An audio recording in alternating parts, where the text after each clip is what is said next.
A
very good evening, and what a lovely day it is out there at our Tampines Hub. That's the venue for this week's feature match, and what a showdown this is going to be. Tampines Rovers are back on home turf, and they're looking to get back to winning ways again after that midweek draw up against Hougang United, the hottest team in the league right now. Can the Cheetahs be stopped? Well, this is one of two matches today. We also have that game between Lion City Sailors and the Young Lions at the Bishan Stadium. We'll bring you the goal highlights of that one at halftime. A couple of big games to look forward to tomorrow as well. It seems like it's going to get harder for Brunei DPMM before it gets any easier, because they're up against Albirex Niigata and Balestier Khalsa, looking to get back to winning ways as they entertain Tanjung Pagar United in Sunday's other game. A win today, by the way, will see Tampines Rovers back to the top of the table for at least 24 hours. Albirex Niigata, mind you, have played one game less coming into match week 16, so it's still advantage to the White Swans. As for Hougang United, 3 points tonight would move them into the top half of the table and into fourth spot, something I'm sure many would have thought inconceivable this time last month. Hello, welcome along to the SPL studio. So good to have you along for our feature match of the week. It's Tampines Rovers against Hougang United. I'm Colette Wong, and I'm delighted to be joined by the great Shasi Kumar. I know we're looking forward to this one. We've been discussing a lot prior to the show what we think is going to happen. But we just saw the table there, 6th versus 2nd, as a 14-point gap between the two sides today. But on the pitch, how much closer do you think they are?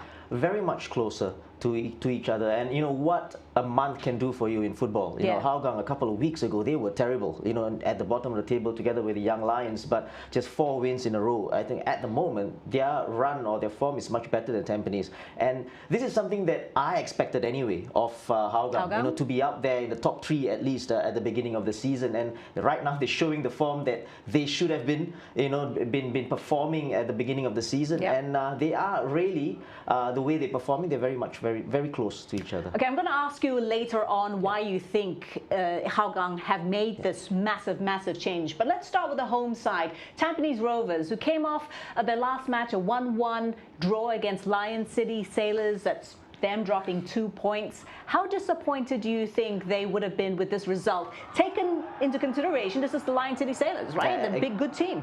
Yeah, you know, I think yes and no. I think they will be happy because they were down to 10 men and they came off with a draw against, like you said, a top side in LCS. But having said that, knowing Gavin and knowing the ambitions of Tampines, I think they will be very disappointed. Having taken the lead through a superb goal by Faris, an absolutely brilliant goal, and then to be packed back and then to get you know, 1 man down, obviously, and then to concede a goal against like that. I thought it was a little bit dubious, the penalty. Maxime Lestienne was very smart about it. He just stood there, got the touch from Faris Ramli of all people, and then got the penalty. But I think they will be disappointed. It really changed when Yasser Hanapi was sent off with 30 minutes left to go. What did you make of the second yellow card? And he knew he was on 1 yellow card already. He shouldn't have gone in so quickly for that challenge. This is, of course, the yeah, it was definitely a poor challenge. Sorry, This the was the second. second one, and again, as you said, you already on a yellow card, and there was no complaints at all. He knew it himself. The time he got in with that challenge, it was a poor challenge as well. Yeah. Not in a very dangerous area as well. It's not like he was true on goal or anything like that. I would take one for the team if Yeah. was true on goal, but like that, I think he deserved the yellow card, and he knew it right away. How big a Disappointed. miss will he be today? Big miss, because he's the skipper. He's one of those players that he goes under the radar. He's not going to shine brightly throughout the game or anything like that. But he does his job. He's very effective. But I think he will be missed. But they've got able replacements. You look at the way they play. They've got some very good substitutes on the bench as well. Milos will be a much bigger miss to me, at least in my opinion. And the reason why he is missing this match is because Milos Zlakovic has picked up 4 yellow cards coming into this one, the last one in that game against LCS.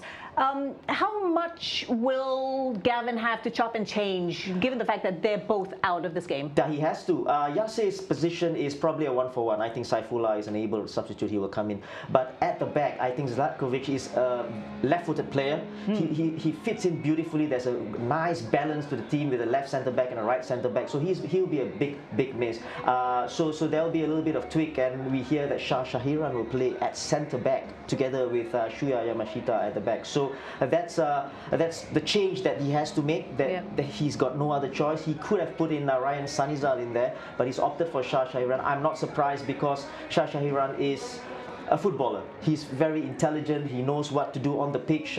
Even when he was playing in schools football with me as well, he knows what to do. Very intelligent, and he's got that awareness in him as well. So no problems in that sense. So Milos Zlakovic and Yasir Hanapi out of today's match for Tampines Rovers. So let's take a look at the starting lineup for Tampines here at our Tampines Hub up against the Hougang United. Talk us through this one. Yeah, we talk about the tweak. Glenn Quay, who played at right wing back in that game against LCS, he goes back to his usual position, I say, at least for this season, at left back. So Shah Shahiran comes in there. I'd said that Joe Chu plays in that position with Kyoga Nakamura. That change with Faris, obviously, Yase Saifullah takes his position in there just behind Boris Kapitovic, and Faris Ramli starting in that position down the left. But Reza Rizki comes in, former Young Lions player as well from the NFA system. So, like I said, going forwards, they've got loads on the subs bench as well. They've got UN who could have come in as well to play in Yasir's position, but they opted for Saifullah. Experienced, former young player of the year as well when he was playing for LCS. So no problems there. But at the back, maybe because Shah Shahiran is not that natural as a left back. As I said, awareness is good, but let's see how it goes. Oh, interesting. Maybe some weaknesses there in the Tampines back line. Now, Tampines obviously one of the best teams in the league, that's touted as one of the title contenders. But when it comes to playing against Hougang United, they don't actually have a great record against Hougang, which is very interesting. They met the last time was in round 1, match day 9, and finished in a 1-1 draw. Now, this was when Hougang United were at the very, very depths of their season. And still, only Tampines could only eke out a draw. What is it about this Hougang side which Tampines finds so difficult to deal with? Yeah, you have some teams that they don't like play against certain teams. So that could be one of the reasons. But going into this game, I don't think Gavin would tell his team or tell his team that we have problems against these Hougang sides before, and we're looking at history now. He's just going to look at this as another game. 3 points, very, very important as well. This was the earlier game where there was the 1-1 draw and Boris Kapitovic obviously scoring that equalizing goal. But yeah, like I said, Gavin won't be going to this game thinking about history, thinking about what's happened in the past. It's another game, 3 points at stake, very big points, especially knowing that DPMM up against Elbrex tomorrow. So they want to get ahead, always try to keep up ahead and see what Elbrex can do. Well, Gavin will go into this game knowing that Hougang United have won their last 4 games in a row. This is a massive turnaround for the Cheetahs. Right. I mean, they started so brightly. I think they had a win in their opening game, and then it just went downhill from then on. Massive changes following the coaching change, and now they're on 4 wins in a row. We spoke earlier about what were the major causes for this change, and you picked out 3 points. So let's start at the back. What's changed there? I spoke to Marco, and he was very, very frank about what he's done with the team. He's picked out the same back four. That's the most important thing. But in terms of the attitude of the team, I spoke about this during pre-shows, during games as well. Whenever they lose the ball, they start walking, and then sometimes they defend with a back four with only two or one sitting in there. So they've always, in terms of attitudes, it wasn't right. 1v1 defending, they weren't tracking their runners, so that was one of their problems. I feel, at least in terms of attitude. So what they've done is right now is he's set out like a rule. As soon as you lose the ball, you either win it straight or you come back, get organized first, and you always defend with 9 players at the back, with leaving only the striker up top, which is at the moment is Amy Reka. So in terms of the discipline part, I think it's very important, and that's what Marco has done in terms of that part, the defense part, and I think he's done this very well.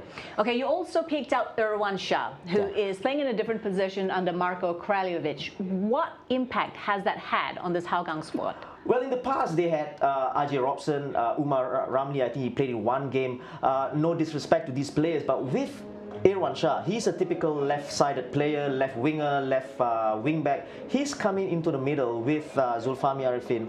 He's provided that experience. They don't go around running everywhere like a lost player. So he sits in there, try to break up play. So they're very experienced, very disciplined as well. So what Marco has said as well, when they lose the ball, these are the two players that try to break up play first. And I think they're very disciplined in that sense. And Irwan Shah, that change that he's made from that position to central midfield, he's been excellent, and he's forged a very good relationship with Zulfami. Obviously, he's played with him in the national side and whatnot. So brilliant in the middle of the park for them.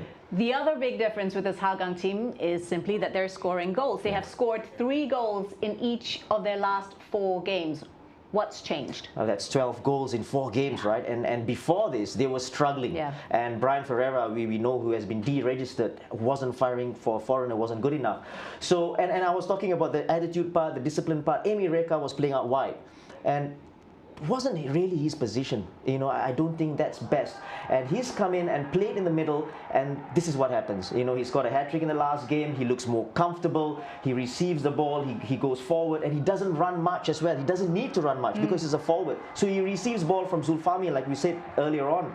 Receives ball from Kiki, Krajak. So excellent, so I think that changed as well, with Amy Reka up there. So everybody knows their role. They're playing in probably their favorite position. That has worked a treat so far. Yeah. So fun. It's so fun. We're going to have a look at the Hougang lineup now. This, by the way, is their 3rd game in, I think, 7 or 8 days. So obviously some very tired legs in there, but not a great deal of change. Yeah, I think there's only one change from the last game at least. Gabriel comes off and Hazwan comes in at that right winger. And Hazwan obviously has played in that central striker position before in the earlier part of the season, and he's more, to me at least, he's a winger. So he's playing in his preferred position. Amy Reka is up there, and the rest of them are the same. So we spoke about Irwan Shah sitting in there with Zulfami. So it's excellent. And we talk about all this. Let's not forget that Marco has done a great job. He's come in there. He's steadied the sheep for a while, and he knows the culture well. He's been here for a very long time, and he's one of those coaches who's paid his dues. Just a little story. We coached together when we were in 2004, way back in 2004, when we were coaching the under-16s and under-18s. So this is a guy who's coached the under-16s, pumping balls, carrying water and whatnot, right? So he's rise up the ranks. It's not like you coming in there and you're taking an SPL team right off the, So he's done great, and kudos to him.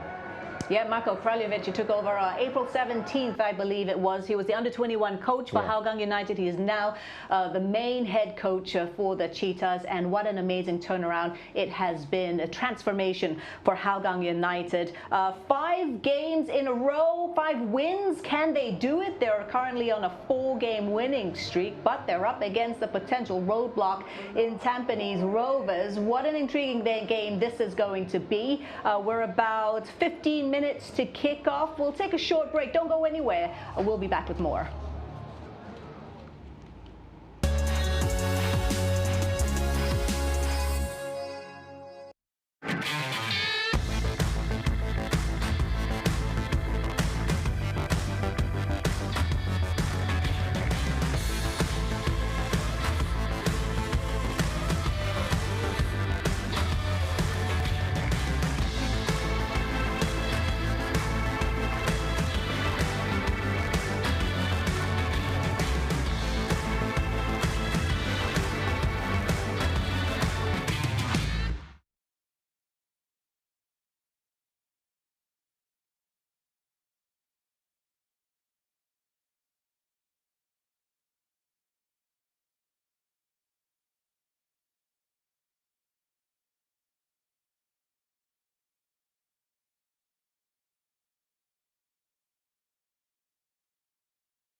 Thanks for staying with us. What a game we have coming up for you from our Tampines Hub. It's Tampines Rovers against Hougang United, 2nd versus 6th on the table, 14 points between them. But it's actually Hougang United who are the form team at the moment. They are on a 4-game winning streak. Let's take a look at the statistics of these teams this season. Let's have a look. Tampines Rovers, they have scored 25 goals. That's 6 more than Hougang United. Shots, obviously, a lot more dominant. The Stags are. The other interesting thing is at the back, 7 clean sheets so far for Tampines Rovers. That's the same as Albirex Niigata. But if there's something that Hougang have been doing well in the last month, it is scoring goals. So do you think Hougang will be able to find a way past what has been a very stubborn Tampines defense? Yes, it's 7 clean sheets against, as you said, 12 goals in the past 4 games. I think they can. I think they really can. Solely because of Zlatkovic, who's out as well. The tweak in there as well. So they need to change quickly, Tampines, the way they play and the way they defend. Having said that, going forwards, Hougang, they look really good. And they've got, not only they got to stop Amy Reka, they've got to stop Kiki Krajcek. Because at the moment, he's up there together with Maxime Lestienne, one of the best foreigners in the league at the present moment. Absolutely brilliant. I think they can. They can breach this Tampines defense, I feel. Well, really looking forward to this one. Gavin Lee said after the match against Lion City Sailors that he was disappointed not to have won that. They drew 1-1. Let's hear what he has to say coming into this one against Hougang United. Well, Coach, we know 2 days of downtime are never enough for a draining game against LCS. How are the players coping both physically and mentally? Yeah, no, naturally it wasn't an easy game. It never is against Sailors, but ultimately it's about us moving forward as quick as we can. And the last 2 days we have been doing more recovery work, and it's a lighter session, but nevertheless we had to get important messages across for the Hougang game. And yeah, I think the boys will be up for this. Right, and Hougang are arguably the most informed team in the league currently. What are your observations regarding their current progression? Yeah, no, so credit to Marco. I think he has improved the team, and yeah, the stats don't lie in the sense of in the round 2 they're top of the table right now, and so this will be a difficult game, and we expect a difficult game. The players are finding their form, they're finding a formation that suits them, and so it'll be an interesting challenge tonight. Right, and it's just been 1 win in the past 5 games for Tampines against Hougang. What are you going to do tactically in order to reverse this trend? Yeah, but it's never about the trend, because that's not what we focus on. We focus on tonight's game, and we focus on the current situation that we're in and Hougang is in, and finding the best solution to play them right now, given the squad that we have available tonight. I'm very happy with performance about Hougang last few games, and then confident. I'll be playing against the best team now on the top of the table, Tampines, you know. But I'm make sure that we work hard and we give them hard time, and will be a very tough game. And it's with 7 clean sheets, it's no secret that Tampines possesses one of the best defenses in SPL. So how do you plan to breach their fort? I mean, we try to find a way to score the goals, and the last few games we scoring every game, scoring goals, and then we need to defend well. Then after this we need to progress to next stage, and need to go attacking third and score the goal. And Hougang are going through an impressive run of form. How do you keep the players grounded and prevent success from getting to their heads? No, this is great players. You know, we was just unlucky beginning of the season. You know, and then now we find the form, and boys working very hard, and they are grounded all the time. Understand? They never fly. They're really on the ground. There was great guys. You know, and they know where we belong. We belong somewhere better than this. Right. Okay, thank you, Coach. All the best for today. You know, confidence in this Hougang side must be so high at the moment. So we've spoken a lot about the fact that, you know, going forward, they are converting their chances and scoring goals. They've scored 12 goals in their last 4 games. Can't say the same about Tampines Rovers, though. They've only scored 1 goal in each of their last 3 games. Are you surprised by that? Not really. I think the only thing I was surprised, or am surprised, is Boris Kapitovic's form. That I think probably has led to maybe scoring 1 goal in each of their last 2. Having said that, you know, I think he tries hard. I think that's the most important as well. He gets into goal-scoring positions as well, but he's not as sharp he's not as sharp. And I was watching this game against LCS as well. His touch is off as well when the ball comes to him. His touch is off. Even Abdul Razak's touch is better than Boris Kapitovic. But he's always going to get in those positions. You can't go touch tight on him because he will roll you easily. So he's always going to be dangerous. But I'm not surprised as long as they win, right? And Gavin won't be disappointed at all. Okay, so we've got this one between Tampines and Hougang coming up. What is your prediction for this one?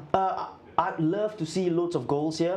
Probably a score draw, a 1-1 draw, or a 2-2 draw. Okay, good stuff.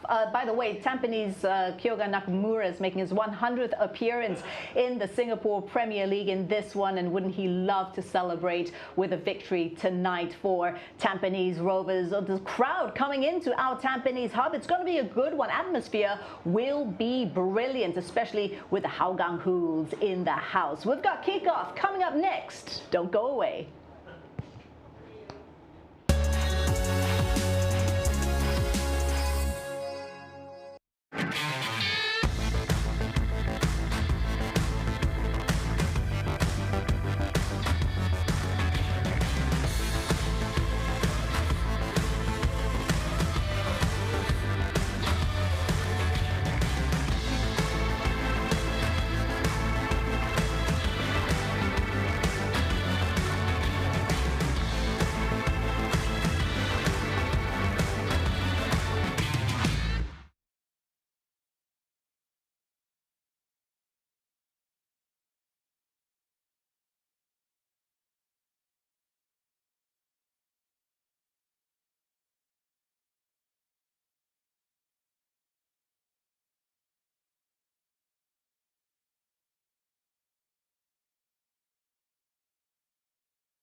Hello and a very warm welcome to you from our Tampines Hub for some Saturday night football on the east side of Singapore as Tampines Rovers take on Hougang United. It's match week 16 of the 2023 Singapore Premier League season, and the games are coming along at a rapid pace. The pressure is building for the teams involved in the title race, and even for those sides like Hougang United who will be keen to make something of a season which promised so much but delivered so little, up until recently for them at least.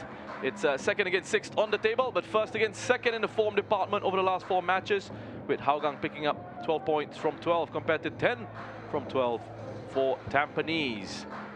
With me in the commentary position, so former player and coach in the league, Shashi Kumar. Shashi, this has the makings of a very entertaining game of football, isn't it? I'm very excited, very intriguing.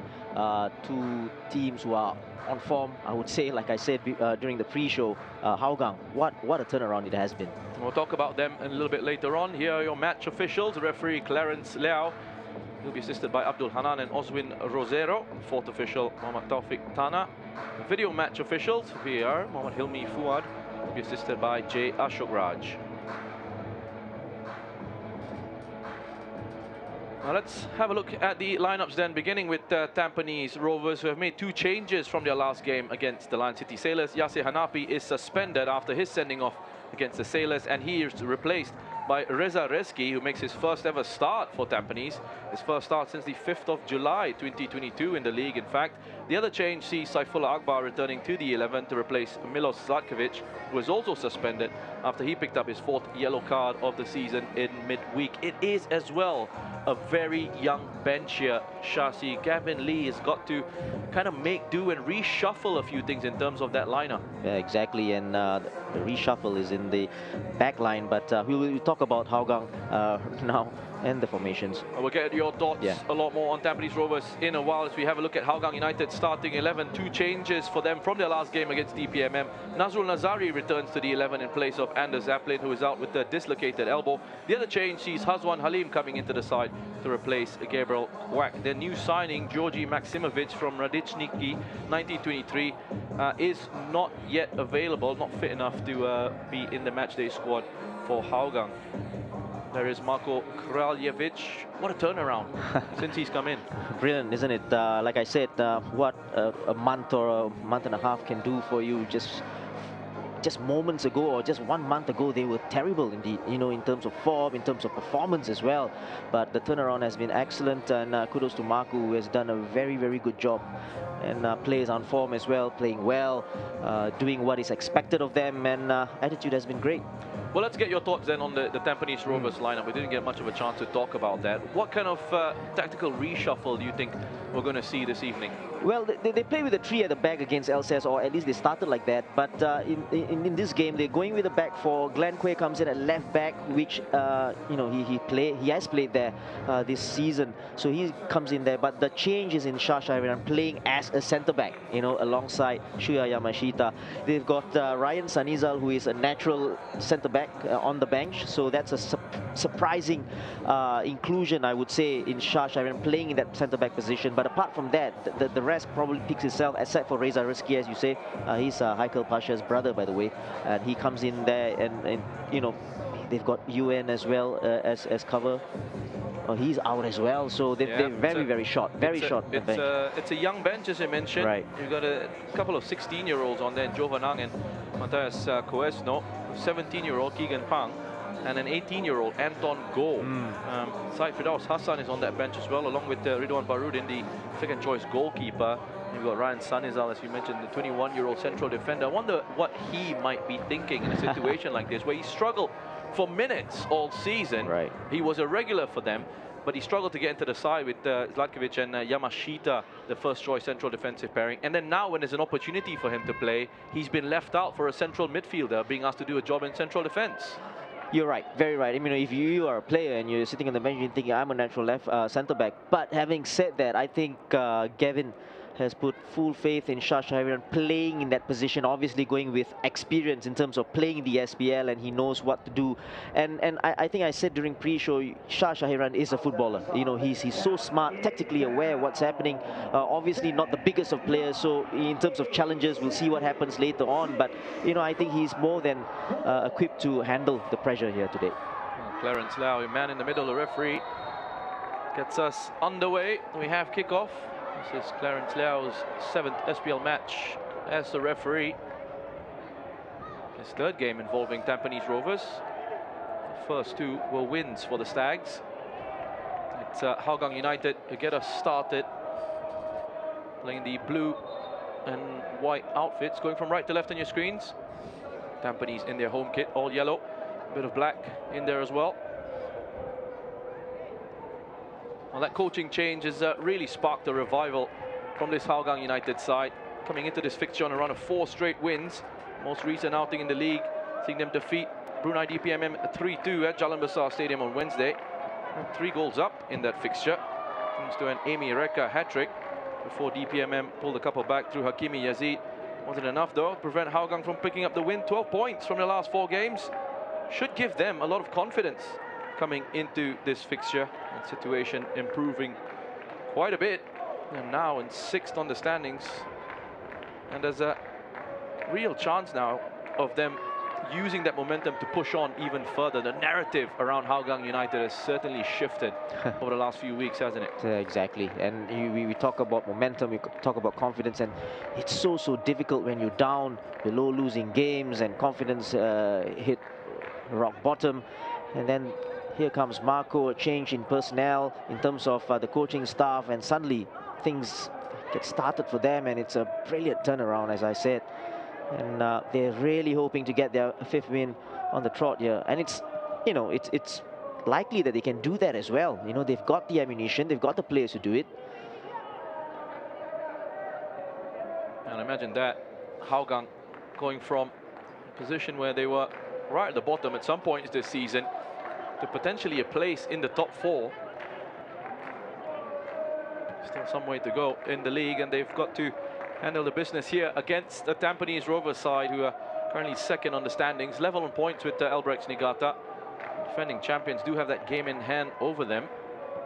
Nevertheless, Tampines can only control their own destiny. That's what they're trying to do here. Saifullah, the shot is blocked by Takayama. There's Reza.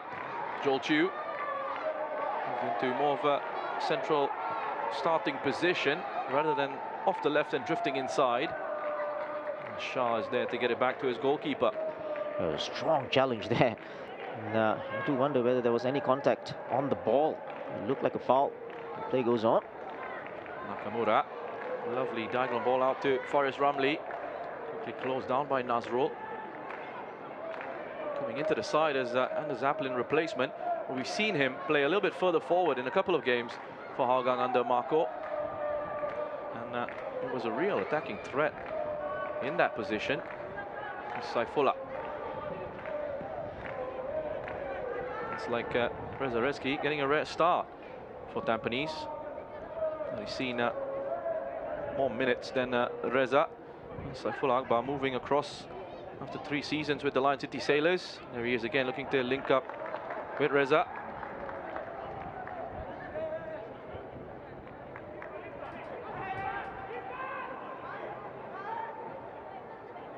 Yamashita without his regular central defensive partner, Zlatkovic. Faris scored an excellent goal against the Lion City Sailors in that 1-0 draw. Glenn Quay being moved back to left full-back. Nakamura floating that in, easy for Zaiful. Didn't quite work, that experiment, maybe, in terms of how the result panned out and his overall impact. Glenn Quay playing in that right side of attack for Tampines against the Sailors.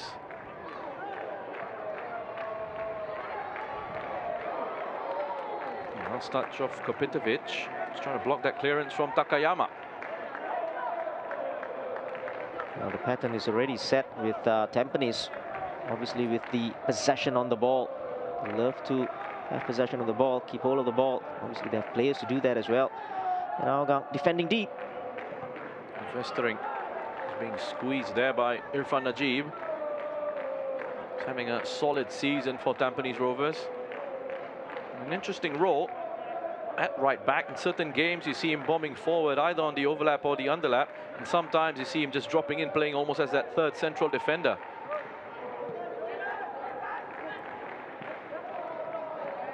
It is quite a fascinating side to watch, Tampines Rovers, especially with Gavin Lee and the things he tries to do and the roles he has for his players. I'll see lots of rotations of positions. It's great, isn't it, Roshan? He keeps fans and people talking about it, what goes on and why he's doing it and stuff like that. It's that's football. He keeps people guessing as well. He keeps us on our toes when we're trying to figure out what kind of formations he's going to go with, who's going to play where. It keeps us guessing. It's all right, but the best is he keeps opponents guessing. Yeah. I think that's the most important thing, and I think that's what he does, and it's great. It's a great watch, really. Well, how long before we get someone out there saying he's a bit like Guardiola in the sense that he's overthinking things? Wow. How long before we get that? Yeah. I wonder. You know it's coming. Saifullah. Fun. Going inside to Nakamura. Good strong challenge by Irwan, who's been performing really well since being moved into that central midfield role for Hougang. Strong play by Glenn Quay. Strong play from Sahil Suhaimi as well. He turned Shuya Yamashita nicely there in the middle.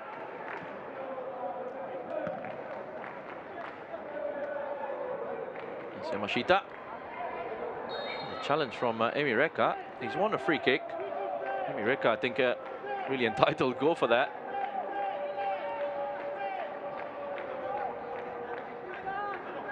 Yeah, both players going for the ball. And Emi Reka, obviously, as you said, entitled to go for that one. Call up to the national side as well. I've already had on social media, the reason why I brought up that Guardiola link with Gavin, and social media people saying he used Shah like John Stones in that game against the Lion City Sailors. Yeah, you're right. Here's Krajcek. Driving into the box, falls to Nazrul. I wonder if he could have actually tried to have a shot at goal there. Perhaps a curling effort instead of a cross. Was he doing that? I think he should have done that. But the other question is, what is he doing there? He's the right back and finds himself in a position. Really great, by the way, to be discussing tactics and analysis on the SPL on social media. He also tells fellow you, fans out there. He also tells you that people are watching the games. They're watching, they care. They're fans of the local game, and it's very much appreciated. Exactly what the league needs. Yamashita. Well, Tampines, as you'd expect, with a lot of the ball in the early stages of this match. Sahil given space to turn by Shah. 0-1. Krajcek. It's helped Hougang as well that Krajcek has come into a good run of form. He's shaken off those injury concerns that he had, disrupted his season. He's starting to create chances, have more of an impact, score goals as well. I was watching that game, or I was doing that game against DPMM, and he was very, very good. Very good, and his touch, it looks like he's, on a roll. He doesn't make mistakes. Nicely touched on by Vestering. Krajcek. Early cross. Glenn Quay has made an error there. Sahil with the effort. And Shazwan concerned. It is going to go off for a corner. It's taken a deflection on its way through. Yeah, that's how dangerous Hougang can be. A bit from a mistake here from Glenn. Almost paid the price. This ball across, and it looked like an easy take for Glenn. That shot just deflected off. Yeah, last touch coming off Shah. Standing in the way of that shot from Sahil.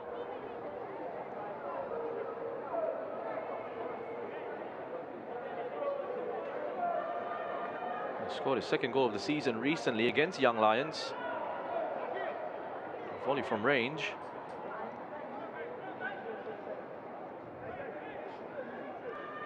That's exactly where Hougang can be dangerous. Those quick balls forward, quick transitions. There's one a corner here. Krajcek with the delivery. It's punched away by Shazwan.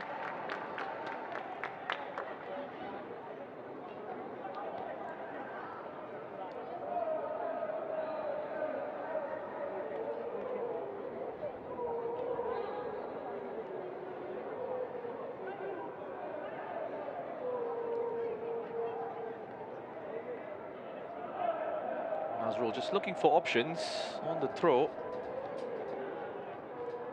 It's one in the form of Christian Krajcek. Nice turn away from pressure. Neatly done. It's a cross in, cleared away by Kyoga Nakamura.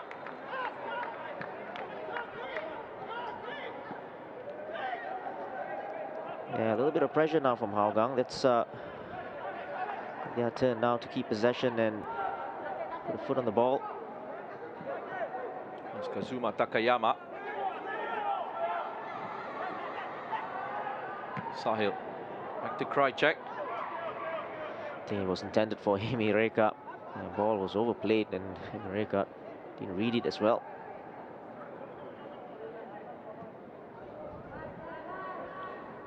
Now, you know, Shasi, for Hougang turnaround and 3 goals that they scored in each of their 4 wins coming into this one, they still do concede goals, don't they? Is that something that Marco will be looking to try and address, or a step-by-step sort of process for him? He'll be taking the 3 points, which are most important for them right now.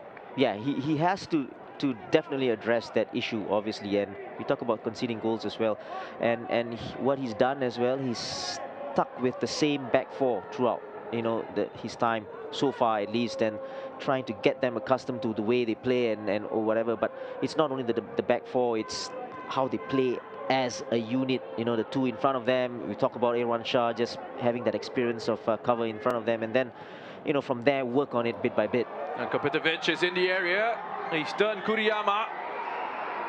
He recovers. That's a danger with Boris Kopitovic. Physically so strong, and he draws defenders into these situations. Yeah, again, he rolls his man there, and for a moment, they just taken a shot there, just ran out of space in the end. That's Boris Kopitovic, who didn't score against the Lion City Sailors. That was the first time he drew a blank in 5 games. Prior to that, he scored 5 goals in 4 SPL matches.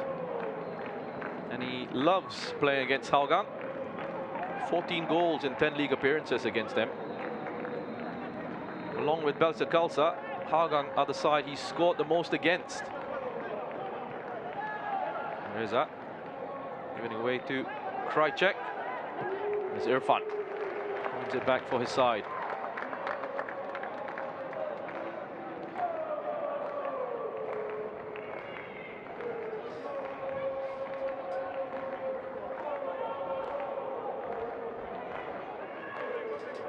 Well, a draw here will be enough for Tampines to go back top of the table, but it won't be ideal because they'll put the title race in the hands of Albrechts Niigata. Gives the Jurong East Space side an opportunity to take control of the title race. And after this, they will have 2 games in hand, Albrechts. Play tomorrow against DPMM. The way things are going for DPMM, you do expect Albrechts to pick up maximum points in that match. Yeah, they don't want that to happen, so they just need to keep on winning and, you know, try to get ahead and then see what Albrechts can do. Even the last game, I thought Gavin would be disappointed with the result. You know, the 1-1 draw. Like I said, going 1 man down, did ever so well, but then conceding the goal. Maxim Leston was so clever then. Yeah, it would have been their 4th win in a row, Tampines, if they were able to hold on against Lion City Sailors. A late penalty, allowing the Sailors to snatch an equalizer.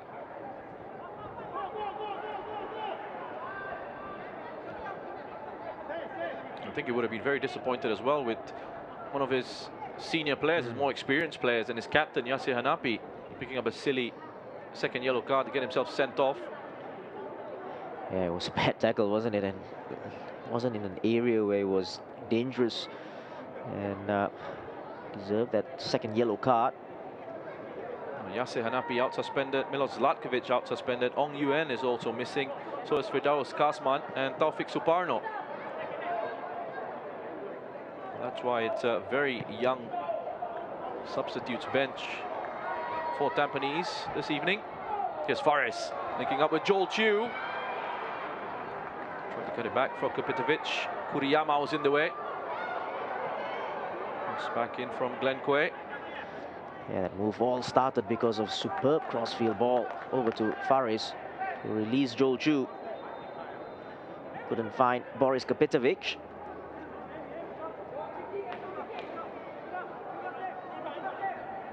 Jordan Vestring recently called up to the Singapore national side for a couple of friendlies.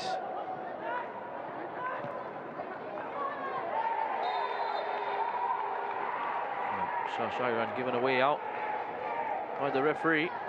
He was so close on Sahil there. He does well to win it. Yeah, just a kick out there from Sahil.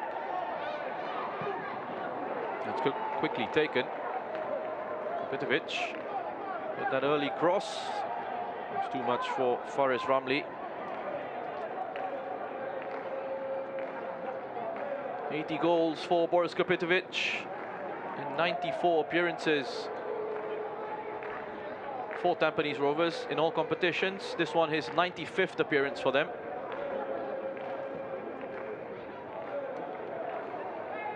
And speaking of landmarks, Kyuga Nakamura just there passes it back to Yamashita. His 100th appearance in the SPL this evening. 23 of those were with Albrechts Niigata when he first played in the league back in 2019. Fifth season overall in the SPL.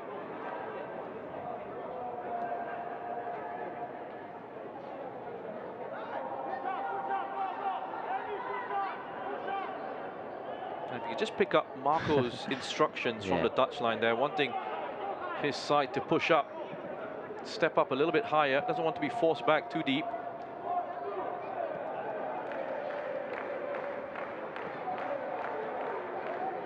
Here's Yamashita. Glenn Quay. Bit of space on the left. With that kind of space afforded to him, you'd expect the quality of the cross to be a lot better. That's twice now in quick succession.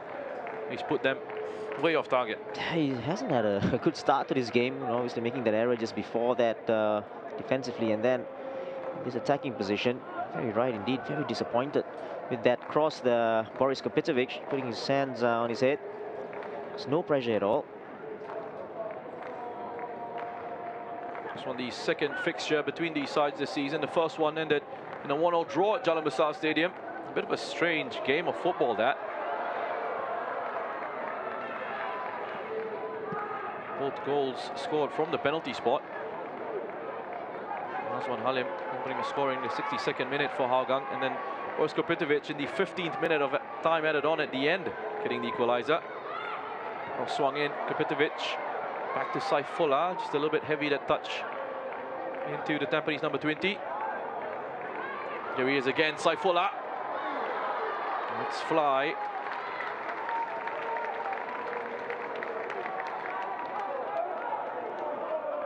Yeah, Faris winning the ball there. Ball coming to Saifullah. A little bit of space, tried to curl it into the far corner. Didn't get the direction.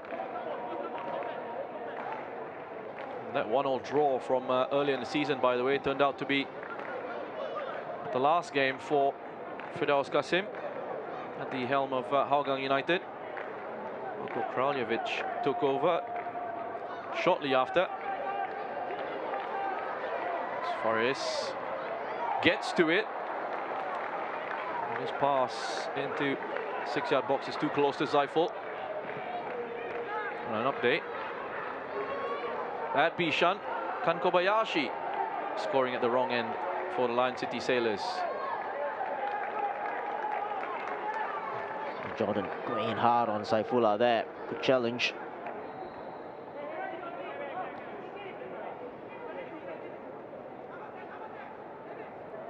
And remember, by the way, Marco actually lost his first match in charge of Hougang 5-0 to Albrechts Niigata. But credit to him and his side, turned it around completely. Kopitovic, that cross fizzed in, and Faris just couldn't quite direct that on target. Yeah, you said it. It was just fizzed in. Yeah, again, look at that. Just using his power and his body, just rolling his man, who was Irwan Shah. In the 6-yard area as well, Faris. Faris, his 6th goal of the season against the Lion City Sailors. That one his first goal in the last 7 matches. Got his Tampines career off to a great start. There was a bit of a dry spell. Then he got back on the score sheet with that lovely goal right to the top corner. Former Hougang United player Faris Ramli. And it was with Hougang that he was actually named SPL Player of the Year in 2019. Scored 16 goals for them in the league. His partnership with Stipe. That's right. Stipe Plazabat. He wasn't too happy with the Lion City Sailors draw against Tampines. Still following the league from back home in Croatia. Is he retired, Roshan? I think he has from football. As Joel Chu. It's taken out there by Krajcek. Referee plays the advantage. It's well defended by Kuriyama. Poking it off Kopitovic.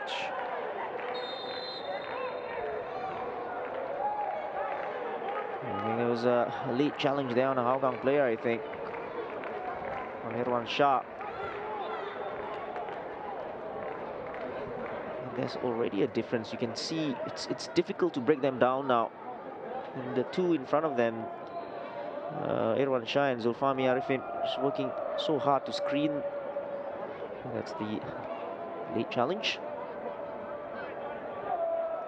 It kind of feels right now that Marco's been in the league for a long time, previously with Balestier Khalsa, and it feels like he's stepped up in terms of having a side with better quality players than what was available to him at his previous club all those years ago. And we're finally starting to see what he can do with better players, perhaps. And no disrespect to Balestier as well and the players that they had before, but you're right. And you'll be thinking, okay, he's come on here, what will he do? Will he play still the system that he played with Balestier? And he's come in here and he's done so great. And really, you know, it's good to see as well.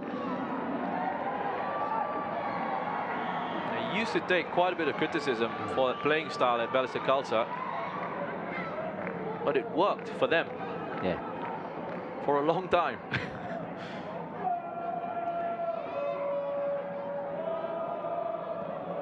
Nazrul.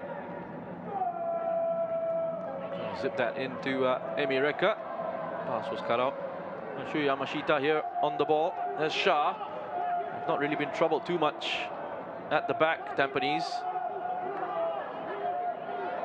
Shah has had a pretty comfortable time of it so far. Still early days in the game.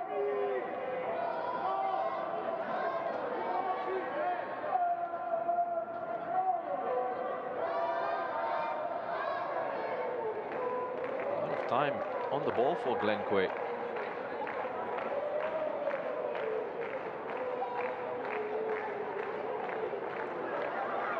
He's played Joel Chu into trouble there. So Fami, quick interception.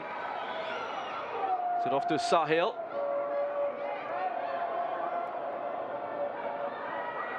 This gets the move slowed down by that Tampines back line. And was played behind Hazwan. And he's trying to say he's going to let it run out for a throw-in just so somebody can receive treatment here. Hazwan not happy at all there because the pass was on in front of him and the ball went behind him. And someone is injured here. I think it was Joel Chu. Fair tackle by Zulfami there, the skipper. Yeah, looked a good challenge. Yeah. And in fact, if he's upset with anyone, it should be Glenn Quay who rightly so. Gave him that pass. Again, hasn't had the best of starts here, Glenn. Not sure if his passes a little bit sloppy. Crosses not that great as well.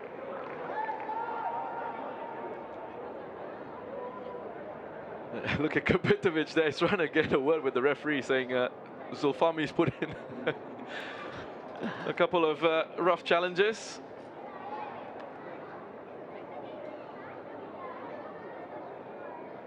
Talking to referee Clarence Liao, who's actually been very steady this season. I know we've spoken about him, Shasi, off air a few times. Right. Yeah, one of the better ones this season. I think he's been very good. Let game flow. He actually spent some time in the Netherlands, Clarence Liao. Had a semester there when he was in university, and while he was there, he did some refereeing at the social club level, and even played.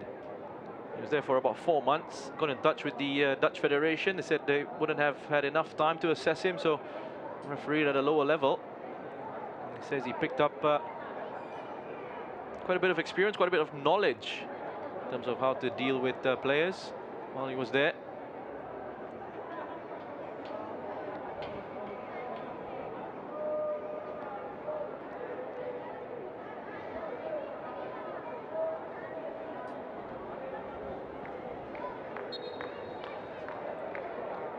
You can just tell that he's got a pretty good sense of the flow of the game.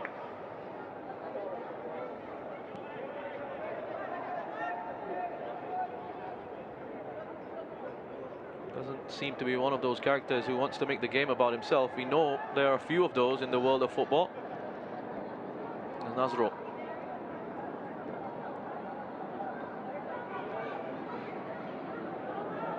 Zulfami.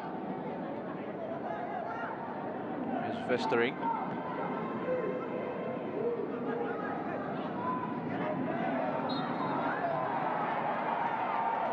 Smartly done by Amy Reka. Either that or foolish bit of play from Irfan Najib. Yeah, he's smart there. He just wanted. Yeah, he knew that was Saifullah coming. Just took that extra touch off. My apologies, it was Saifullah, not Irfan, with the challenge. Here's Faris Ramli. Lots of space to charge into. It's got Kapitovic making the run towards the near post. Changes his mind. Deflection.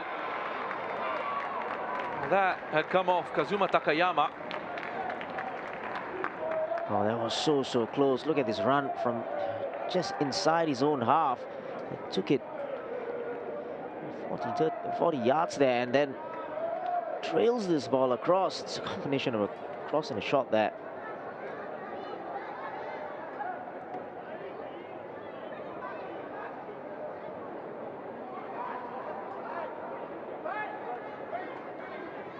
Delivered by Joel Chu for that outswinger. Gone short, late run from Faris, offering that option. Here's Saifullah. Faris, flag has stayed down. Got himself back onside. Festering, the defensive header away. I think Kapitovic would be frustrated there. It didn't work. He wanted the ball in the box.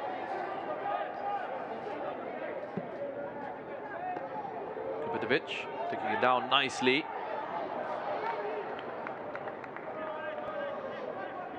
Saifullah there, I think we played that ball. Not the kind of pass, and weight of the ball was wrong as well. No way Reza Reski would have gotten to that.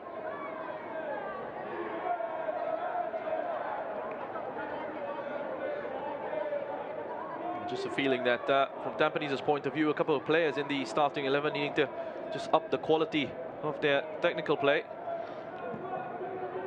And rustiness as well. You know, we spoke about Saifullah hasn't started games, and Reza Reski obviously. That's a nice turn from Nazrul, driving right through the middle. Sahil. Now that was an important interception from Yamashita, taking it away from the run of Nazrul. Now he's fallen asleep there. Irwan. Faris just steals it off him.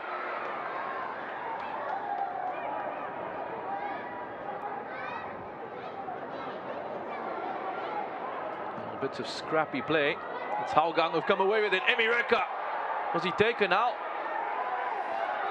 by Shazwan there? The referee took his time with the decision, and he's awarded a free kick here to Hougang.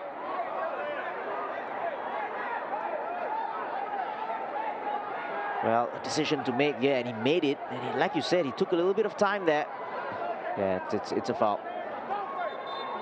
For a moment, I thought Emi Reka went in with his boots high up. Who gets to the ball first here, though?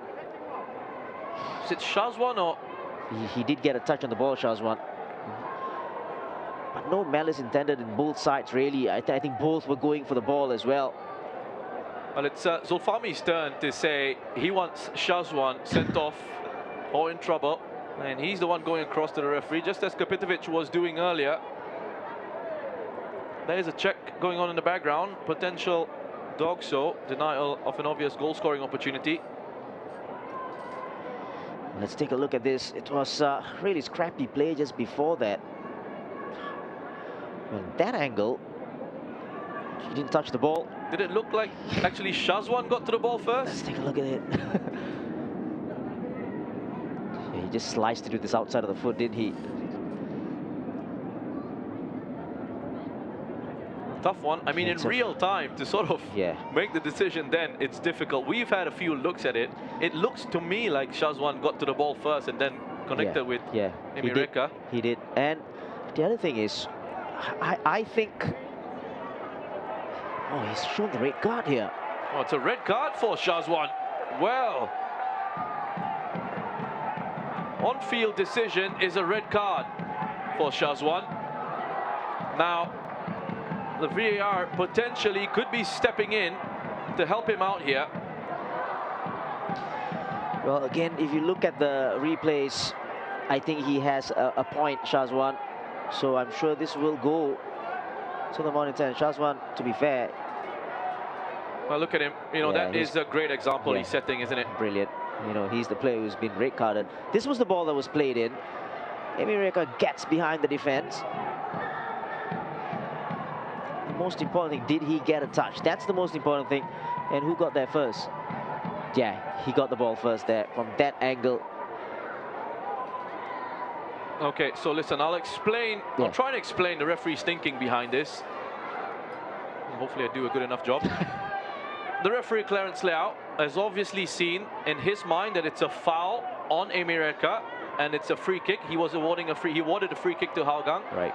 And in that situation, if he's blown for a foul, he's going to send Shazwan off for Dokso. Denial of an obvious goal-scoring opportunity. Right. Because Emireka was through. Right. Now, what they have here is an opportunity to use the VAR to have a look at that and to advise the referee to potentially go and have an on-field review. Right. To change his mind. Right.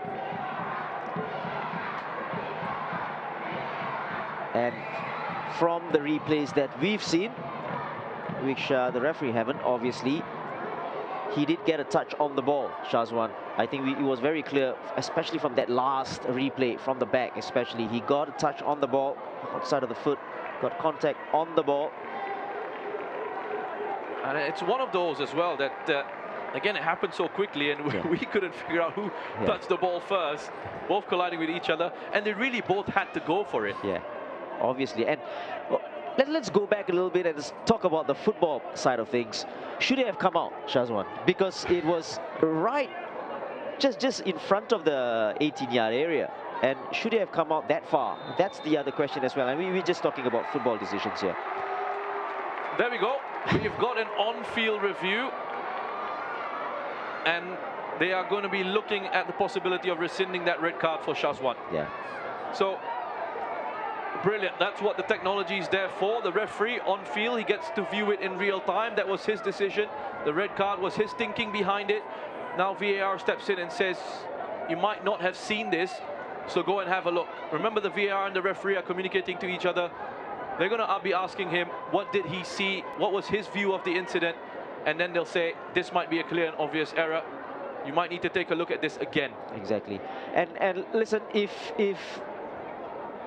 Emireka was true, that was definitely a one-on-one goal-scoring opportunity, a clear goal-scoring opportunity for Emireka.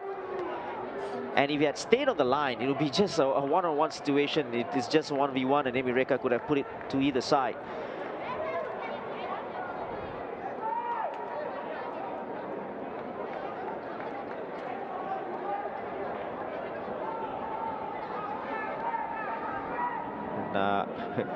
Roshan, I think you've done a great job in explaining things to the viewers at home, because that is exactly what is happening. And it's now up to the referee. Even here, if you just look at this again, it's... I mean, how many times have we seen it now? That was the best angle. That's the best angle, right? That was the best angle where he got the ball, Shazwan Buhari. And having said all that, right, what a great job Shazwan did, you know, trying to get his players out of the way. I think perhaps he felt that he knew that he got to the ball first, so perhaps he's thinking this is going to be changed. Let's see. Well, looks to be the case. Well done. Yep. Really well done to the team of officials for coming to the correct conclusion. Red card has been rescinded. They deserve a round of applause. Yeah, exactly. And even the referee, you know, he made the wrong initial decision. He's gone back, he used it, and that's what the technology is for. Brilliant.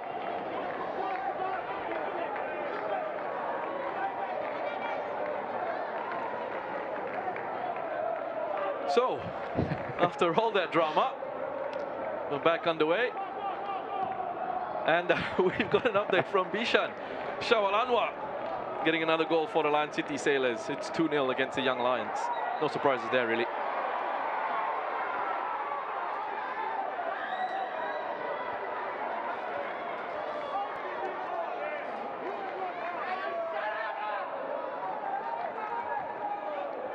bit of back and forth there going on between, I think, the fans and Marko Kraljevic. I say back and forth. I think it's only going in one direction. Marko was not going to respond to any of that. Zulfami. Kuriyama to Takayama. Zulfami again. And you wonder how that stoppage might affect the rhythm and the momentum of this match. Here one. It's going the wrong way. Under pressure. Puts Takayama under pressure as well. Still looking for a way out here, Hougang. And they find it with a throw-in. Last touch of Irfan Najib.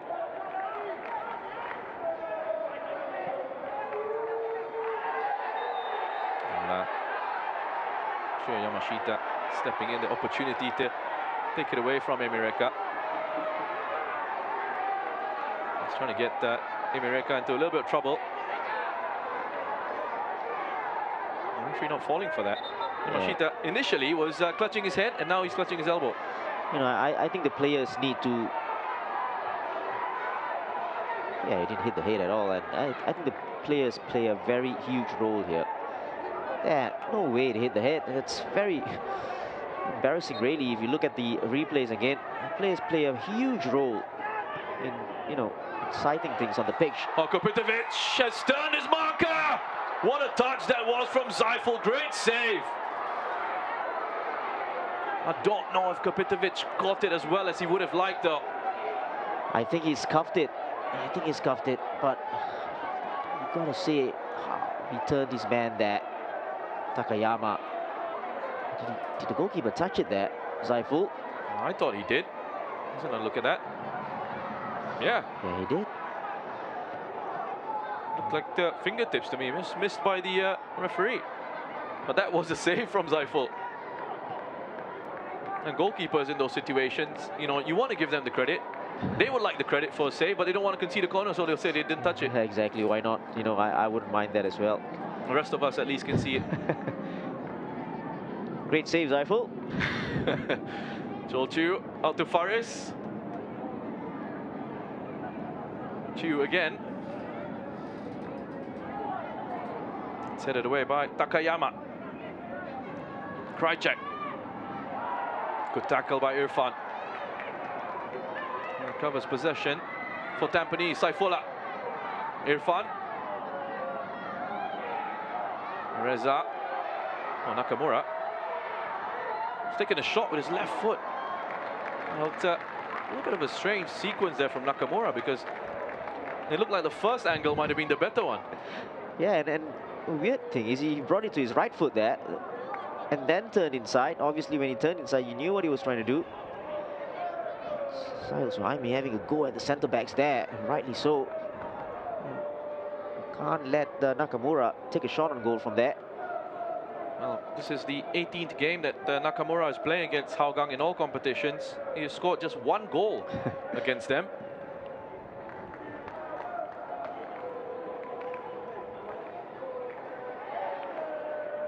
Here one. Hazwan loses his footing. Joel Chu's giving it away. Space opens up in midfield once more. Nazrul, Emireka. It's taken a deflection, but Shazwan there with the comfortable save. Yeah, that's the danger, isn't it? Hougang very good on the counter-attacks. Nazwan with speed. Emireka's first touch was very good then. Put it inside to his left foot. Wasn't a clean shot there. At the moment, Tampines do look a little bit sloppy in midfield, giving the ball away needlessly. They don't have their usual balance in there with Shah and Nakamura as the controllers in those midfield roles.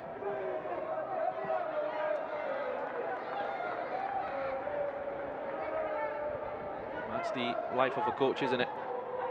Got to deal with the absences. Abdul Razak has scored a third for the Lion City Sailors.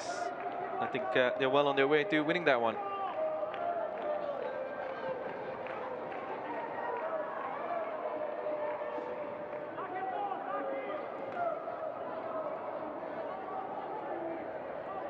Nicely done by Zulfami.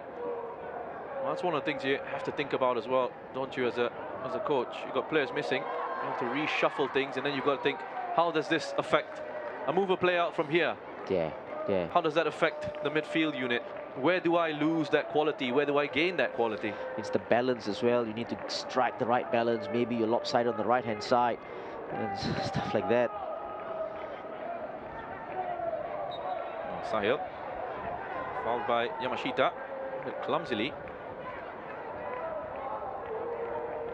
But perhaps free kick doesn't mind giving away there. Yeah, in those positions, maybe with Hougang, very good on the counter. Sometimes you need to stop it early. It's Nakamura, brilliantly done. How quick and how cool was that from Nakamura, away from Sahil. And he's opened the pitch up for Tampines. Here's Saifullah. Can he get quality into the area? Goes for a shot. It's easily blocked by Takayama. Reza, give and go. Running out of room. Send a cross into the area. Yeah, he just couldn't wrap his foot around the ball enough. The return ball from Saifullah wasn't the best. Took it a little bit wide.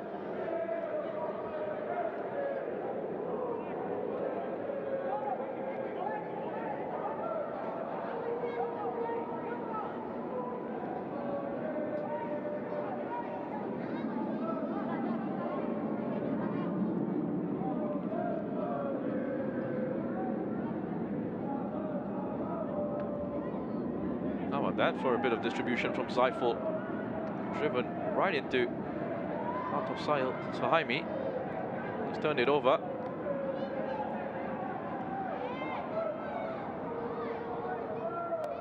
Kwe. Here's Faris. Back to Kwe. Into Kapitovic. It's being pushed away from those central areas.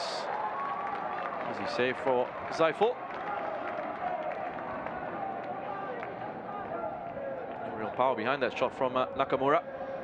What Hougang they've done so well is the unit at the back four and the midfield as well, so close to one another. Don't leave too much gaps. And it was Saiful just there with that side foot volley into Christian Krajcek. So gotten Hougang up to halfway. There's Zulfami. Krajcek. Right idea. Turns into the right ball as well. Nazrul uses pace to keep that alive. Irwan. Glenn Quay giving it away again. Joel Chu standing in front of Krajcek. With the interception, Kapitovic has released Faris. Continues his run forward. Have a look at those pink boots. Oh, he's bundled over, he's gone down. Play continues.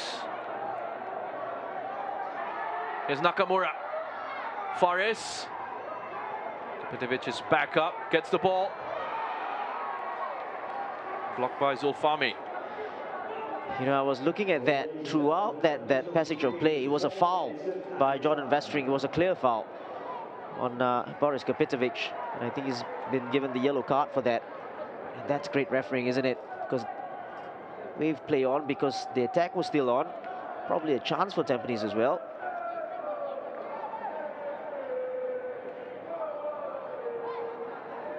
And come back and produce the yellow card.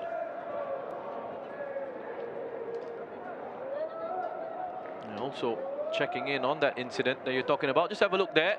It's quite clear, isn't it, that Vestring just goes barging into the side of Boris Kapitovic. It was so blatant, wasn't it? And he was afraid that he couldn't keep up with Boris. He'd gone in for the return ball in the middle after putting Faris through. A minimum of 4 minutes to be added on. There could yet be more. The VAR having a look at that incident. There'll be plenty to chat about during the halftime show with Colette Wong and Shashi Kumar providing his expert analysis. We'll hear from him in just a bit as we have a look again at that collision between Vestring and Boris Kapitovic.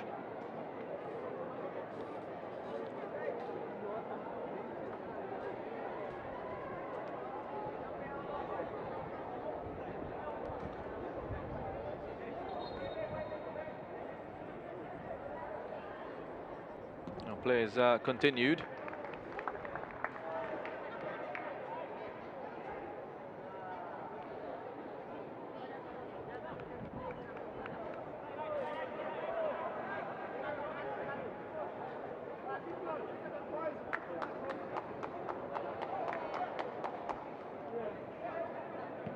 So just a yellow card for Jonathan Westring. A check going on in the background has been done. It's been cleared. Sticking with the on-field decision. Zemireka into Krajcek.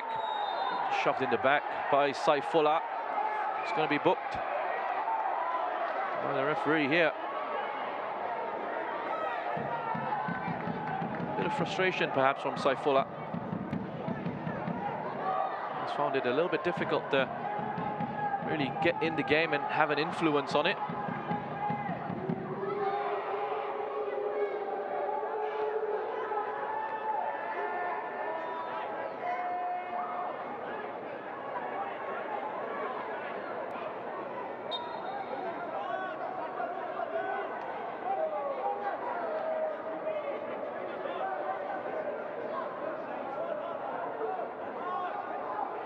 Will be Zulfami taking this. Got quality on that left foot. Some way out, so the angle of the delivery is going to be key here.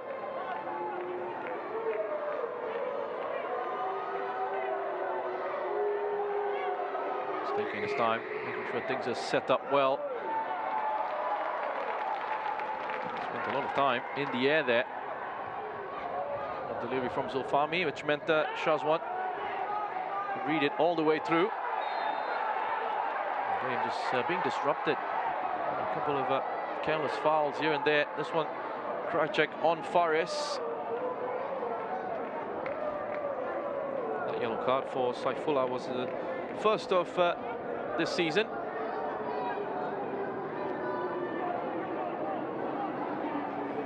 Shah. All the way back to Shazwan.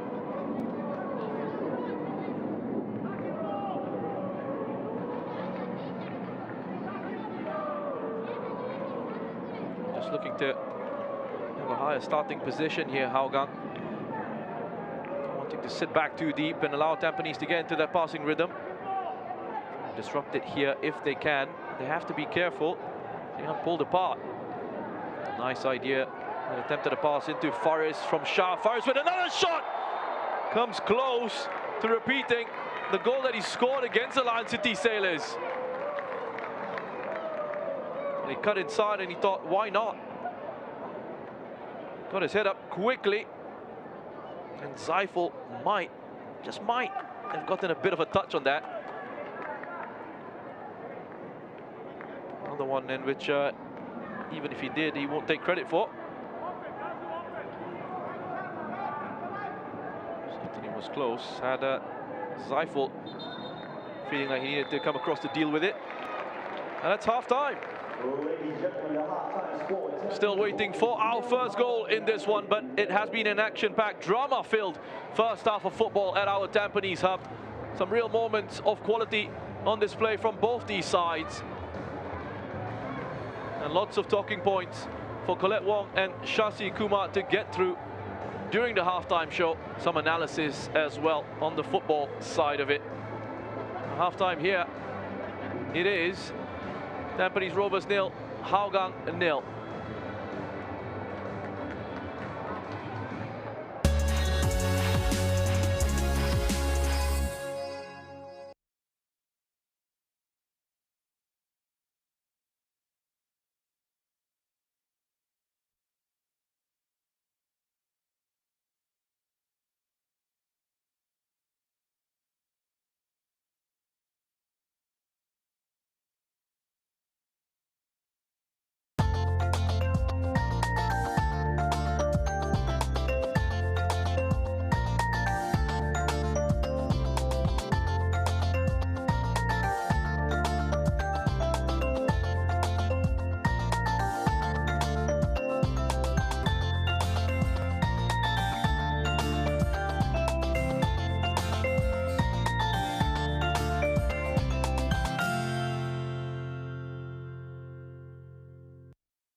2, 4, 1.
Thank you so much for staying with us. It is halftime at our Tampines Hub between Tampines Rovers and Hougang United. 0-0 at the moment.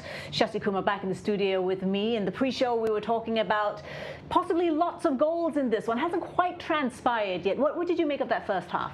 It's been a good tactical battle. You know, I think Tampines was a little bit sloppy in the middle of the park, giving the ball away needlessly. There were a couple of chances, of course, with you know, the red card offence as well, the so-called red card offence. Yep. But yeah, you know, if you look at the stats, Tampines obviously had the possession of the ball, had more shots than Hougang. But at the end of the day, it's so finely poised that it could go either way. You know, and we can already see from that first half how Hougang can be dangerous, how they can hit Tampines on the break. Yeah. Because at the back, they're leaving no gaps for Tampines to exploit behind the defense. They are defending well, Hougang Very much so. United. Yeah, okay. very much so. Let's have a look at the first half highlights. It began with this. It was quite cat and mouse initially. This was in the 9th minute. The first shot on goal, it came from Sahil Suhaimi. Do you think he should have done better? I don't think so. I think it took a deflection. Maybe if you say, you know, do better, he could have taken another touch. Maybe, you know, take the player on. But that was a mistake by Glenn Quay. And then that shot that almost went in, but it was deflected off Shah. That was one of the 2 shots that we saw from Hougang when we saw the stats graphic come up. It was all Tampines pretty much after that one-way traffic. Boris did very well there, didn't he? This is why he's so dangerous. He's big, he's strong, he rolls his man like he isn't there. And then he just whizzed past. Whizzed a ball in, and Faris just couldn't really do anything about it. This was in the 28th minute, a quick counter-attack. Faris Ramli on the left, and he's so dangerous when he gets into a position like this. Yeah, he's so dangerous, he's so fast as well. I know he ran all the way from inside his own penalty area. Nobody could keep up. And then, again, another ball that was played across. In the end, I thought the goalkeeper did well here. It was a shot come cross here in the end, but good defending. Yeah, he had another shot right at the death of the first half, pretty similar. And then, I thought this should have been 1-0 Tampines. Yeah, you know, we thought so too. I don't think Boris Kapitovic hit this cleanly. You think, you know, should he have gone near post? You know, use it with his right foot and curl it to the near post instead of going to the far post where usually you would as a striker. I thought Zaiful made a save. Even Roshan did. I don't know. I couldn't really tell. But all I could see was, had this shot happened last season, that would have been in the back of the net. I think so. I think he was way sharper last season. He would have taken this, but he scuffed it. You know, I thought he should have done better. Okay. We had a very interesting incident that happened in the 30th minute. A bit of a coming together between Amy Reka and Shazwan. We saw that the referee gave a foul against Shazwan and then sent him off for denying an obvious goal-scoring opportunity. VAR came into play and gave a very good account of itself. This was the best view, wasn't it, from the different camera angles, and that was the best one. And clearly you can see Shazwan Buhari touched it with his outside of his right foot. This wasn't so clear. You know, here if you see, and in real time, you know, if you're the referee, you probably give a penalty, or sorry, a free kick as well. You would have sent the goalkeeper off as well. Yeah. So Clarence made that decision on the pitch, obviously went to VAR, which is what it is there for, made the correct decision in the end. I Yes. think that is fair play to the VAR team and absolutely brilliant. Would you say that was good goalkeeping by Shazwan?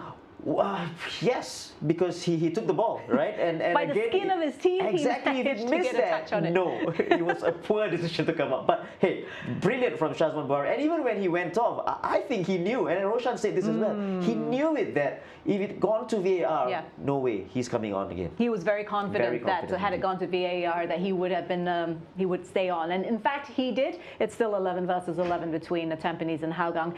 There is another match currently being played over at the Bishan Stadium, and you can see there the Lion City Sailors are firmly in control of this one. I'm not sure if we're going to have the highlights, but I will tell you who the goal scorers were. We do have the highlights. We're going to have a look at this one. The first one of Lion City Sailors corner, and it was just unfortunate. Kan Kobayashi knocking that one in. Yeah, it's a clear own goal there from the central midfielder. And that is an assist by That's Maxime right. Lestien. It was an assist by another one. So that's 14 Maxime Lestien has this season in 14 matches. A little bit of a mistake there. Shal Anwar has hits the post, and then he gets the second bite at the cherry. Yeah, how he wished that the first one had gone in, because then it would have been an absolute brilliant goal. And then the young player of the month, Abdul Razak. And what is the young Lions doing here? That's poor, really, you know, trying to play out from the back, and you're already down by 2-0, confidence down, and he tried to do that. Abdul Razak scores with an overhead kick. Well, what a goal. I mean, you know, coming from that young man, it's very acrobatic. Exactly, and he won it as well. He won that ball Yeah. from the goalkeeper and then did that, and he is on a roll as well. So 3 goals at the Bishan Stadium. The Lion City Sailors are up against the Young Lions. No goals here yet at our Tampines Hub, but that could all change in just a little while. We've got 45 minutes of football still to come, and we still have 2 more matches this weekend. Tomorrow, be sure to tune in. We've got Brunei DPMM at home to Albirex Niigata. At home, I mean at the Jalan Besar Stadium. Still no games being played in Brunei. And Balestier Khalsa will take on Tanjung Pagar United in the other game tomorrow. I've got to ask you another question, Shasi. Hougang United, Tampines Rovers. It looks as if Tampines will be the team that scores first, but as you said, it's finely poised. You think that Tampines would score because of the possession that they've had, but you know, it could go either way, because the way Hougang have set up, they've done well. So defensively, they've done well. Set deep. They can score on the break because they got players to do it, and they've already shown it a couple of times. So it's finely poised, and whoever scores the first goal, it's a very, very important goal. Well, Emireka, he scored a hat-trick in the last game. He'll be dying to get on the score sheet again in this one. Let's see what happens in the second half. We're going to take a short break, but we will be back with the second 45 minutes between Tampines Rovers and Hougang United in just a bit.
Welcome back to our Tampines Hub. It is Tampines Rovers 0, Hougang United 0. That's the head of the second 45. There has been a change here for Tampines Rovers. Side Firdaus is going to be coming on the start of the second half. He will be replacing Reza Rezki. Side Firdaus coming on for just his 6th appearance of the season. All 6 of those have been from off the bench. Just 41 minutes played this season by Side Firdaus. Few more to that tally. Picked up 1,006 minutes last season with Tampines Rovers when he made 20 appearances. 12 of those were starts. But he's getting an opportunity here as Tampines search for that opening goal. Came close on a couple of occasions in the first half. And so did Hougang. Lots of fascinating moments from that first 45. There's also a change here for Hougang. Their super subs, Gabriel Quack is coming on. And looks like he's going to be replacing Kazuma Takayama. Well, that's going to mean a bit of a reshuffle at the back for Hougang. That's interesting, isn't it? I just wonder if Irwan Shah will drop in and then John Vestring play at centre back. I don't know. And Christian Krychek might play in the middle of the park with Zulfami. That allows Gabriel Kwak to play out wide. See what happens here.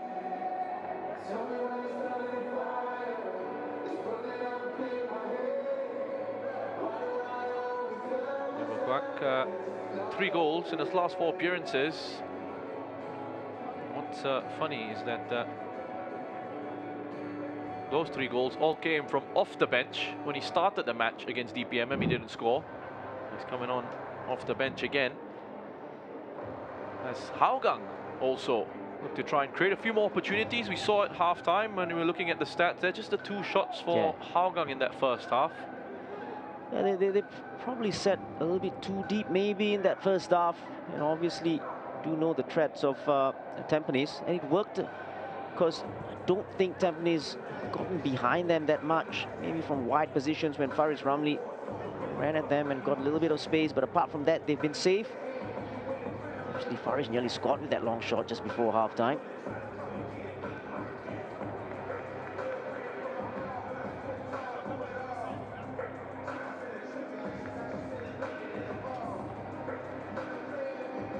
Almost ready to get on the way here on our Tampines Hub. It will be the home side between the yellow and black. Kick us off for the second half, going from right to left on your screens. In the league, it's been close and competitive between these 2 sides. Last year saw Tampines winning 2 and Hougang winning 2 of the 4 meetings between them last season. Goals galore in those 4 fixtures, though 25 in total. 7-1 win for Tampines, 2 Hougang wins, both finishing 4-2, and then another Tampines win by 4 goals to 1. So in the last 5 league meetings, it's been 1 draw and 2 wins each, just to give you an idea of how close it's been in recent times between these 2. Yeah, it does look like Zulfami Arifin is playing at centre-back. Ball over the top there for Saifullah. Jolchu. As this cross blocked by Krychek. It just looks like Krychek has been moved into central midfield there, Shasi. Yeah, and that allows Gabriel Kwak to play out wide on the left-hand side.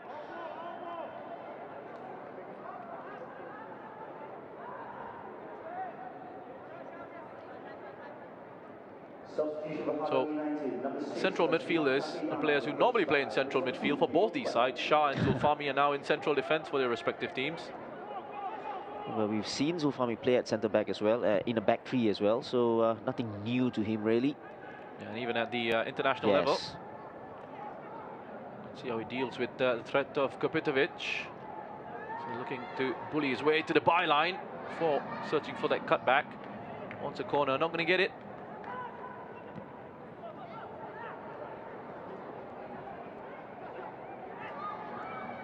Here's Sahil. Very good kick out there from Zaiful rather. Well, his distribution this evening has been really impressive. Yes, in that first half as well, a couple of times. Zulfami gives that away. There's Joel Chu driving in at defense. He's got Faris on the left. Plays it into Faris. Nazrul was there first. I think the referee has got that right. I think there was a touch there from Nazrul. Just have a look at that, international teammates. You just do wonder whether Joel should have played this earlier. You know, he held on to it a little bit too long, I think. Oh, there's no touch there on the ball at all. Well, there's a check in progress. There's a check in progress again. Well, in real time, you go try and figure that out. I don't think there was. Yeah, I don't think there was a touch on the ball by Nazrul, but was there a touch on Faris? That's the question as well. But going back to the footballing side of it, you said Joel Chu could have played it earlier. He could have, couldn't he? I think so. I think so. And he just maybe just played it a little bit too late there. And it was behind sort of the run of Faris as well, wasn't it? A bit frustrating that. Really great chance for Tampines actually. There's Gabriel Quack in the area. Sahil! Oh, no control on that effort from Sahil. He's running onto it. Yeah, I think the offside is given down that left-hand side. Gabriel Quack with the final ball in. Not a bad ball, and Sahil there. Well, there's not going to be a penalty. Not enough contact for one.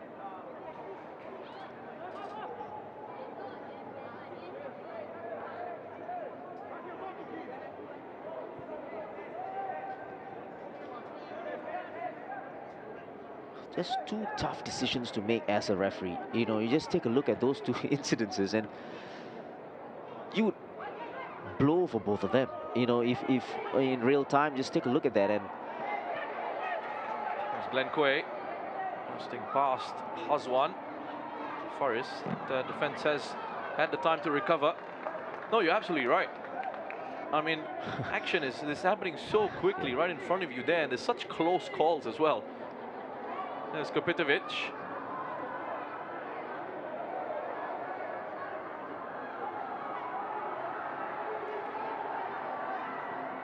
And I mean, it's great that you have VAR in the background to sort of back you up as well. Yep. And again, that was an instance where the defending was so good there from Hougang. Just for a moment, you thought Boris Kopitovic would have gotten away. And then combination of that's a good ball. Lovely ball. Faris back to Kopitovic.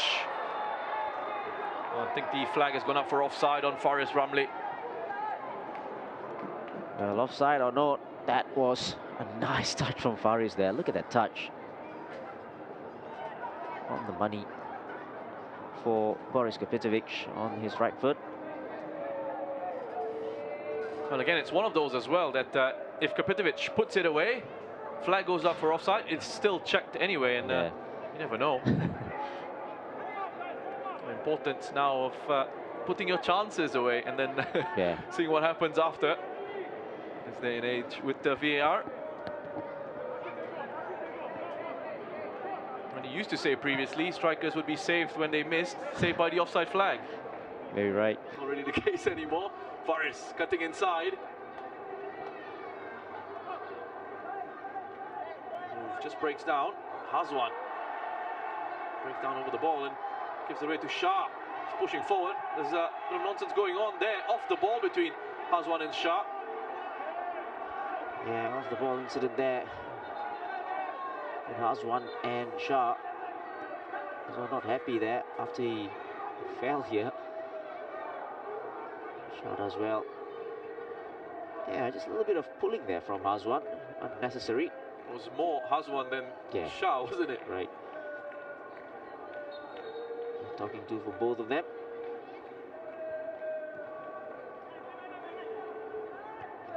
Well, it's 4-0 for the Lion City Sailors, Maxime Lestien.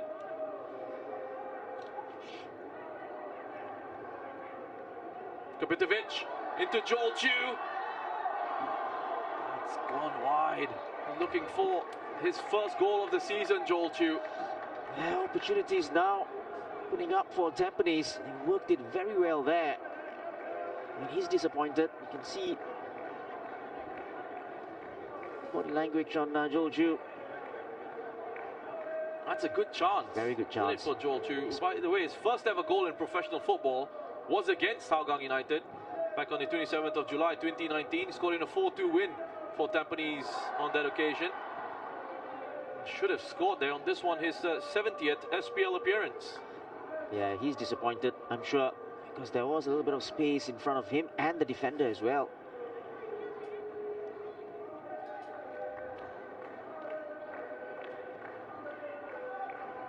Interesting bit of technique from Krajcek. Not sure he was done too many favors by that throw in from Westering. Play continues. Well, flag does eventually go up for a throw in to Tampines. It's a late flag there from the assistant referee.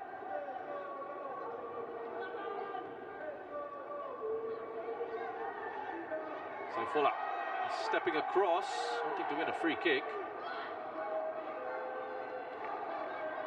There's Nakamura. As a go from range, Nakamura punched away by Zaiful. Well, that was a combination of a punch and a pass as well. That's what you want from your goalkeeper. Wide and away from the danger zone. Krajcek. Side for those. There with the challenge. Forrest is running into Sahil. Bizarre bit of play from Sahil Suhaimi. Not quite sure what he was thinking with that. Here come Tampines again. Saifola takes it past one. Finds Kapitovic. Kapitovic on the left foot, taking a deflection. Will be a corner to Tampines. Joel Chu wanted it to feed there. He came across. Good play from Saifullah there after a switch of ball from Sahil Suhaimi. A weird ball in there. And Boris Kapitovic only had one thing on his mind. This was the effort from Nakamura. Good save from Zaiful. A clean strike from the Japanese.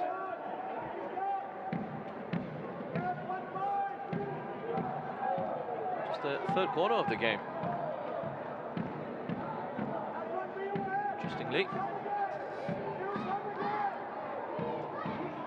according to those numbers we've been given, something by Joel Chu. Saifola there. Complete air shot, swing and a miss. Glenn Quay. Nazrul. He's done well to win a goal kick. Yeah, he's done well indeed. Nazrul. With the clearance off Faris Ramli. I think Forrest was just in an offside position. Flag did go up. As it was played back in by Glenn Quay.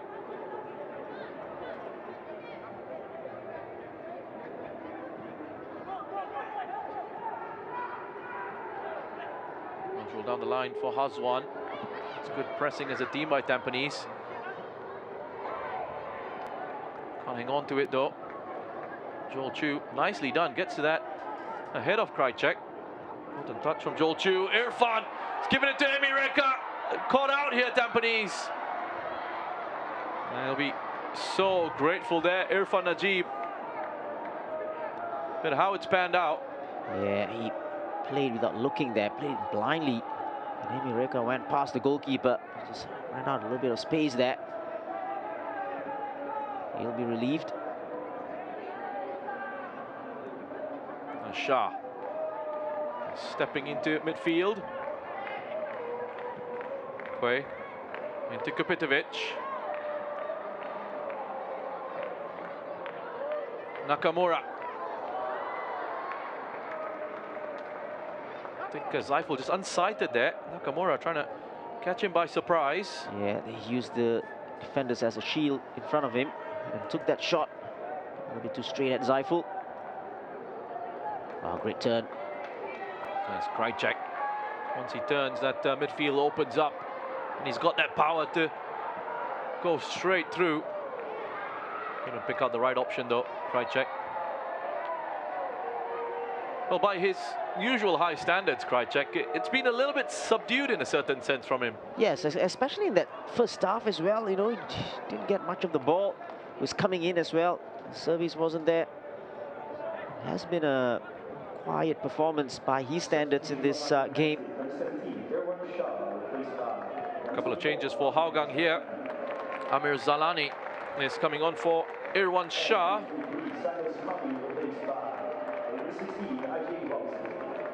Ajay Robson is also going to be coming on to replace Sahil Suhaimi. Those changes are probably necessary after the game that they had a couple of days ago. Hougang, fresh legs in there.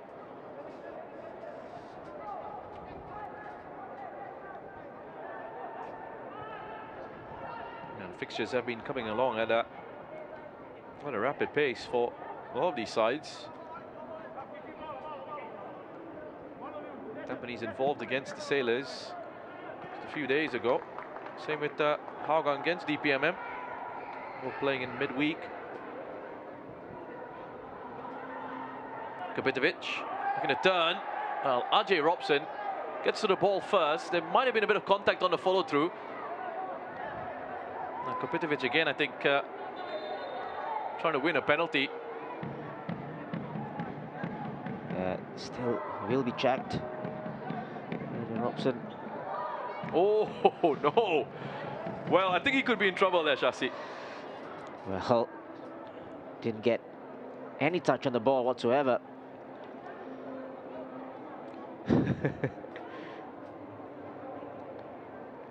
Well, let's see.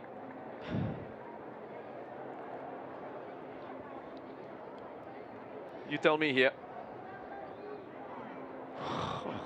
It was definitely a kick on Boris Kapitovic Well, my there. apologies to Boris Kapitovic. Oh. I think he's well within his rights to go down there. Well, that's probably the first action that Ajay Robson has had in this game. And he does that. He was nowhere near the ball as well. Nowhere near the ball. And it's going to be an on-field review. And I think when referee Clarence Liao sees this, he's going to be awarding a penalty. Let's see how long he takes. Took a bit of time with the Shazwan decision, and understandably so, Yeah. because of the context around it. But this one's a bit more clear, isn't it? At least to us, anyway. The thing is, I don't understand the rationale behind that. You know, it's He's just come on. And a rush of blood to the head there, perhaps. Well, there's two things here, Shasi. I just wanted to let you know there's an on-field review for not just a potential penalty, but a potential red card as well. for reckless, for yeah. violent conduct or Yeah, reckless play. That's right. Look at that challenge. I mean, it's needless as well. All you needed to do is just put your body in there. That's it. The ball would have. Oh, that movement of actually moving the leg towards Boris Kapitovic, I think. And he's still looking at it, Clarence. yeah, because he's got to decide here, I think. In his own mind, he needs to make the decision as to whether it's a red card as well. Right. So, penalty, Yes. probably. Do we see a red card as well? There you go, penalty, that's been confirmed. Now, what's coming up next?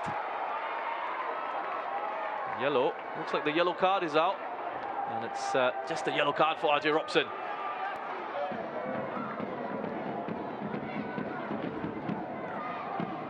I think if Marco looks at it as well, and then the Hougang players look at it as well, again, it's pretty clear. Well, that is his third yellow card of the season, Ajay Robson.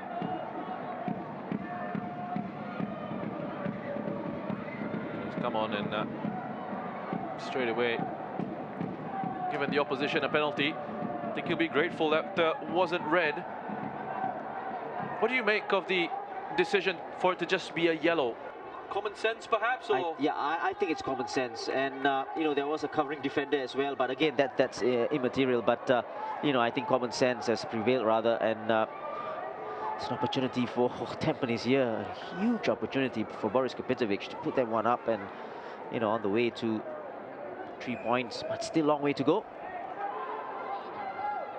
Well, I think the thing that saves Ajay Robson there wasn't a force behind that kick. One of the possible explanations as Kapitovic steps up to take this. Remember, he loves scoring against Hougang. Can he find a way past Zaiful? Kapitovic, oh, he just about squeezes that in to the bottom corner. Zaiful gets a touch on it, but it's 1-0 Tampines. Only just from Boris Kapitovic there. He's relieved as well.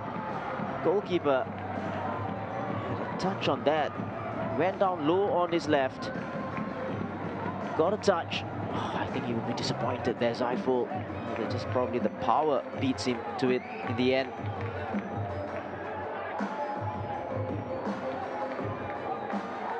That's his 11th goal of the season. He's back on the goal trail, Boris Kapitovic. And the weird thing is, we've been talking about his poor touch. He's not been as sharp as last season, which is already up there amongst Maxim Lestienne and Taniguchi as well. Now on his 15th league goal in his 11th appearance against Hougang. Now the side he scored the most against in the league.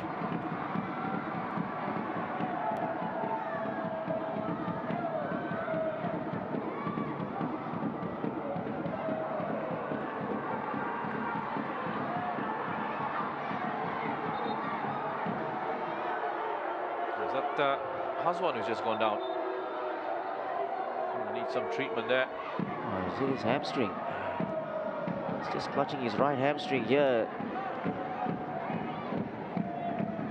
Is that a bit of cramp or is it a pull? If it's a pull, Krajcik perhaps shouldn't have been lifting his leg up there. It's the wrong thing to do there. Doesn't really look good. Boris Kapitovic there scoring his 71st SPL goal. Just feeling the pain there. Hazwan, he just went down.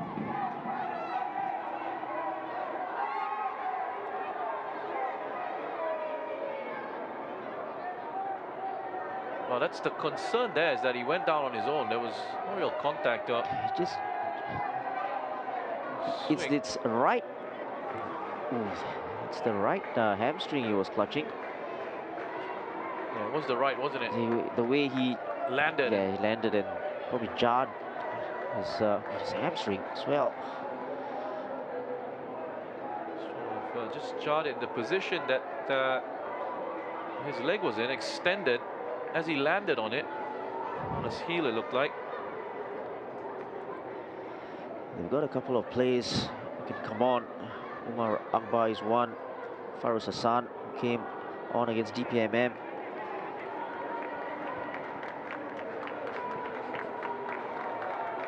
Well, they made one change at half-time, so that doesn't count. They are able to make those changes, no issue with that.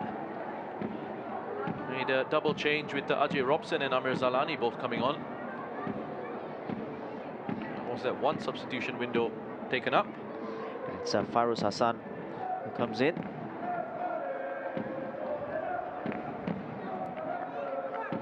Farouz Hassan is an interesting one, isn't he? Just seems to be looks like around the league. He's been around for a very long time.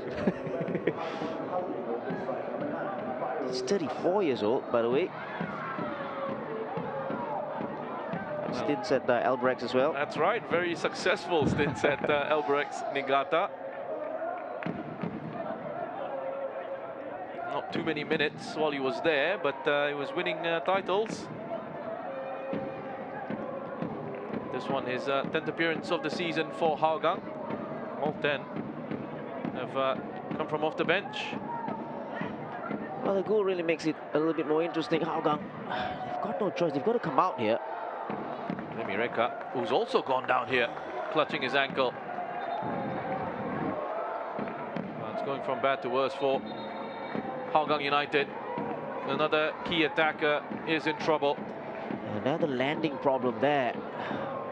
Emireka, that doesn't look bad. Doesn't look good here because he went on the landing. Just looks like it was the ankle. Yeah, just twisted it, I think, on the landing. Just take a look at this again. Now, this is a good angle. Ooh, yes. It's a nasty one. That is a real nasty injury for Emireka. We talk about player who's been called up as well to the national side. Just don't want this to be happening at this time, or any time really, but it's... Well, especially off the back of a hat-trick Yes. in his last game against DPMM. Was struggling for goals up to that point, really. Only the 2 prior to that. And suddenly he's, with that hat-trick, has scored 5 in 10 appearances coming into this one. Yeah, Suddenly exactly. it doesn't look so bad. Exactly, you just do those 3 goals, right? But it has made a difference with him coming and playing in the middle as a forward instead of that right wing position. It is one of those injuries where you could just run it off a little bit, you know, play with because of the adrenaline and that magic spray, obviously, and numbs the pain for a bit, and then after the game, good luck. Obviously, depending on the severity of that. Yes, of course. Just don't take off your boots, because then the swelling starts. Anyway, hope it's not that serious of an injury for Emireka. Yeah, just speaking from experience.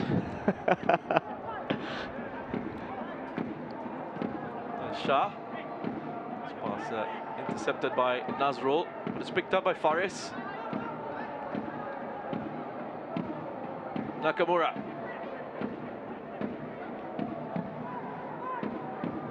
Joel Chu. Saifullah back inside. Nakamura was looking to try and pick him out. Fahmi there. Amir. Zulfami. Finds Emireka. Took it down brilliantly. Under pressure. Really well done. Fairoz. Ajay Robson.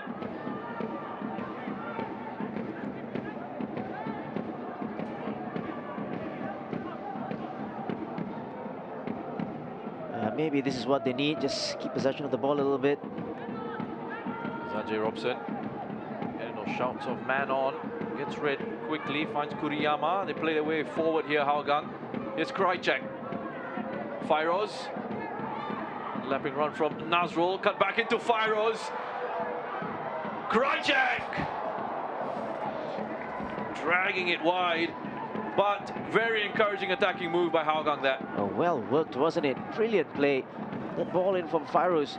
And then Nazrul with the reverse ball as well. Don't know whether Fairoz met that pass, that final ball in for Krajcek.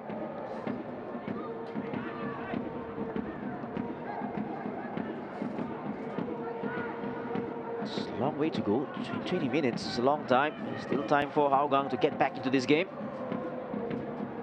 They will certainly feel that they've got the quality to do that. Faris, first touch just in behind. Fairoz was there with him.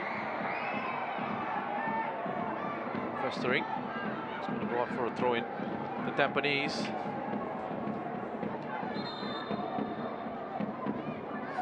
Well, if they do hold on to this win here, it would be a rare thing for Gavin Lee. This one is 91st match in charge at Tampines Rovers as head coach. In his 13 matches against them, he has only won 4, drawn 1 and lost 8. Well, this could be bad news as well. Another player down, clutching his right hamstring here, Nakamura. And it's a combination of you know, factors as well. They just played a couple of days ago. Fatigue, the pitch as well. It's a punishing pitch to play on, not the best.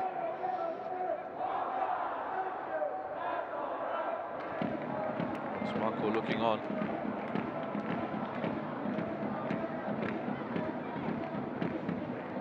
Yeah, thumbs up given. For the moment, he seems to be okay. He's walking off gingerly. Gonna try and run it off before coming back on. Well, he doesn't have too many options on the bench in terms of experience. He's already brought on Saifid Al-Hassan. They could bring on Ryan Sanizal and push Shasha Heran into midfield. Yeah, that's one option. Otherwise, he's got 4 teenagers on the bench there. Anton Go, Matthias Cuesno, Keegan Pang and Joven Ang.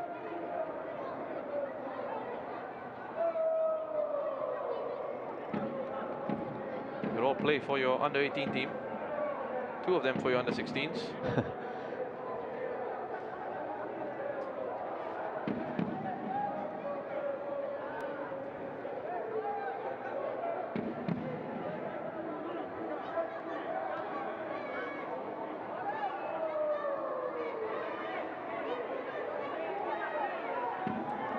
Shazwan, after the pass into Shah, offers himself in support. Finding the out ball to Irfan.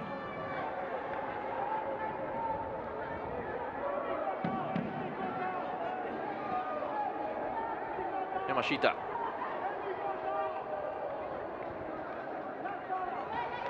No. I don't know if you could hear that. Marco was just shouting to Amy to go down. Yeah, I think he can't continue, so they've got to make that change.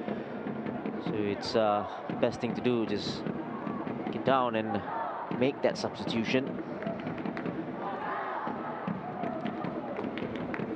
I think Amy was indicating that he wasn't going to be able to continue. That is a shame. And you just really hope it's not a serious injury for Amy Reka. I mean, it's enough to see him have to come off here.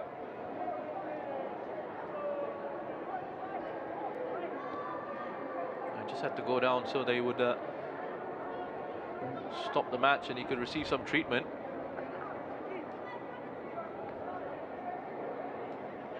Well, it's an interesting one. Indraki Adnan. Does he get some game time? He's been out for a long time as well. Yeah, from ACL injury.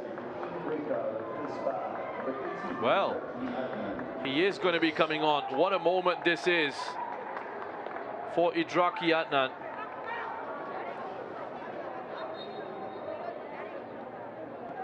He has been out for a very long time, Indraki. Someone who's been so unfortunate with injuries over the last couple of years. He is making his first appearance since the 5th of July last year, when he came on for Hougang for 5 minutes in a 4-0 win against the Young Lions. But really, his first meaningful minutes since 2021. He was in really good form that year for Hougang. There were calls for him to be called up by the Singapore national team and suffered an ACL injury, and it's just been setback after setback for him. Great to see him back out there now. Indraki Adnan on the pitch as a replacement for Amy Reka. Yeah, again there, Kiki Krajak crowded out. I think they've handled him very well, Tampines. Obviously a player that they've looked at and know it's a problem. Well, Ajay Robson it was with the challenge here. He's already on a yellow card. And that's the last warning. Clarence has stated that very, very clearly indeed. Nakamura, again, that's a poor challenge. Wow. He's very, very lucky, Ajay Robson. He really is. It's one of those where you might think that had he not already been on a yellow, he would have been booked for that. If so, he should probably be have been sent off.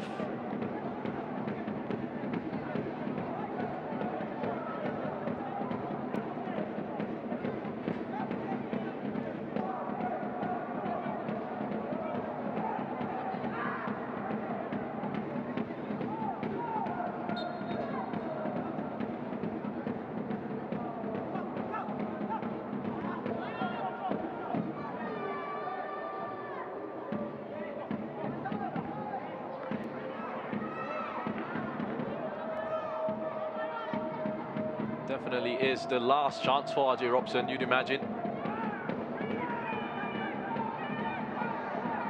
Here's Saifullah.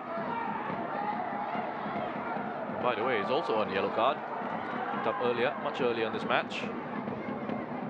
Gets it back from Forrest. Oh, lovely ball for Kapitovic! Danger still there for Hougang. Somehow got it away from the penalty area, but they've conceded a corner. And again, Ulfami with the block. but again, I don't think he caught it cleanly. What a ball this was, by the way. Nicely done from Saifullah. Reverse ball. Look at this. I don't think he hit. Yeah, he hit it on the ground. To the ground, I mean. And, and again, it's not great striking of the ball there from Boris Kapitovic.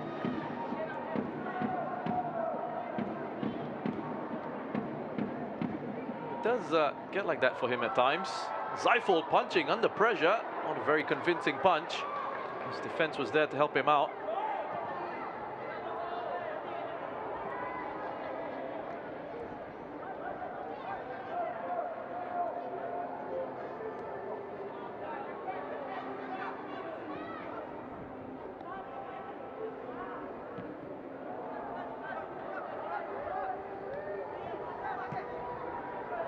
Nakamura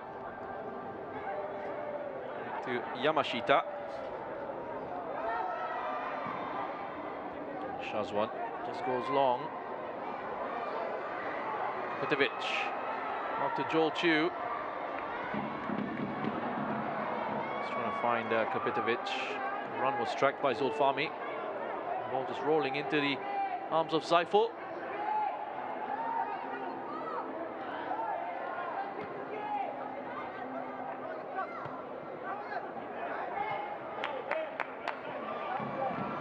There's Forrest.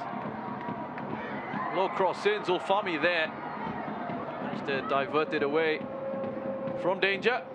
Yeah, I think he had to get that because Boris Kapitovic was just lurking behind him. Very dangerous ball from Fares again.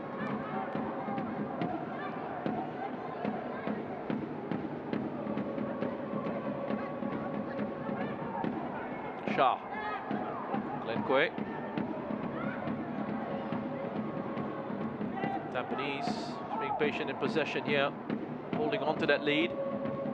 Throw out Hougang, that defensive block. You know, I think Hougang will be disappointed that they haven't really, you know, tested Shazwan Buhari in goal that much. Haven't really gotten to the half or the 18-yard box enough for me. Kapitovic on the turn, on his left foot. Well, that's the good and bad of Boris Kapitovic this evening, really. The way he turned his man, look at this. No one can handle him, really. Look at his strength. And then that finishing part, that composure. Oh, Zeifel's in trouble. Gets out of it. Oh, that's class. Oh, lovely bit of listen, it's so much fun here, Chasi. While you were explaining all that from Boris Kapitovic, Marco was going crazy on the sideline, saying he's always holding, give him a yellow card. I think we need a coaching camp on Marko Kraljevic for the rest of the season. That's a great idea.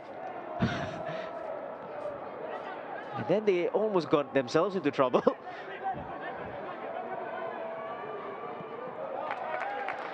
But you know what's the funny part? Marco used to do that a lot. Yeah, absolutely. As a player, he was a real handful, physical presence. But he was quick as well, powerful up front when he was a player. He's skillful. Cross coming in. Just had a look at Marco still speaking to the fourth official, Mohamed Taufik Tana.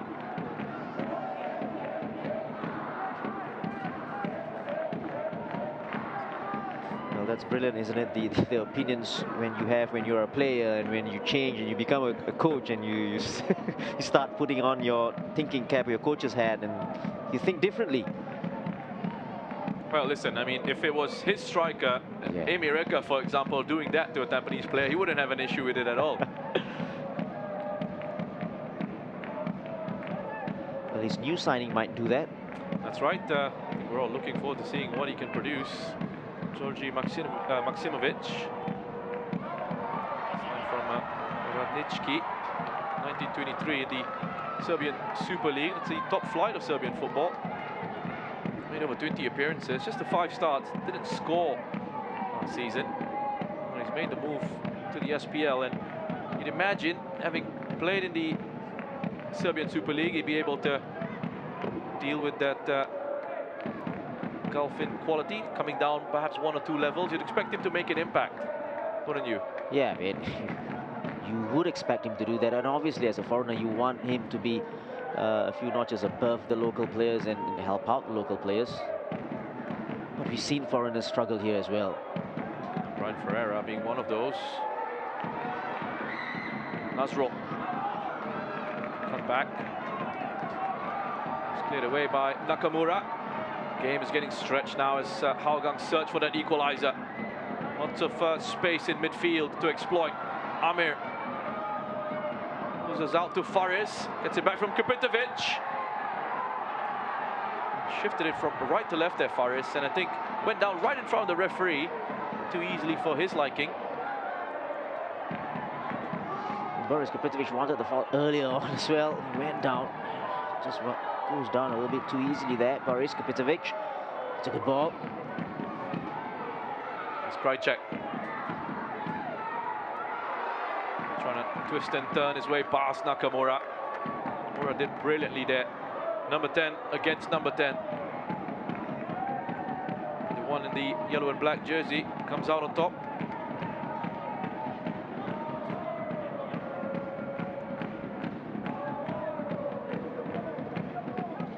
Side Firdaus. Well, Young Lions have pulled one back. Jun Kobayashi in the 86th minute. I believe that is his first goal of the season.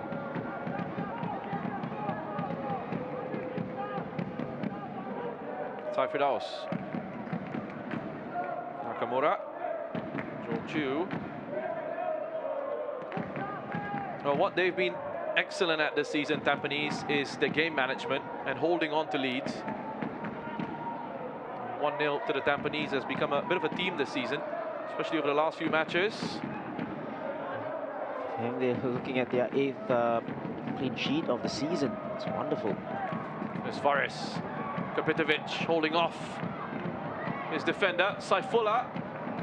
It's taken a touch, it looks like, on its way through. Yes, it will be a corner to Tampines. Yeah, I just wonder whether Saifullah could have taken this on first time. Again, good play from Boris Kapitovic, holding up play. Took an extra touch, Saifullah.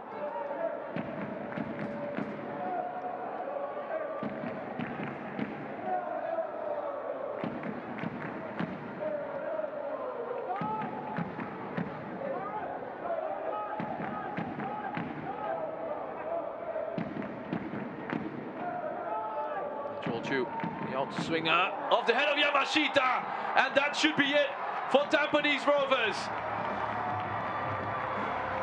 That has to be the killer blow now, delivered by Shuya Yamashita, his first goal of the season. Joel Chu with another assist, his 5th of the campaign. Tampines 2, Hougang 0. It's a straightforward goal this time, straightforward corner into the penalty area. And what a header that was, a great leap. Putting it away from Zaiful Nizam into the corner. Textbook header.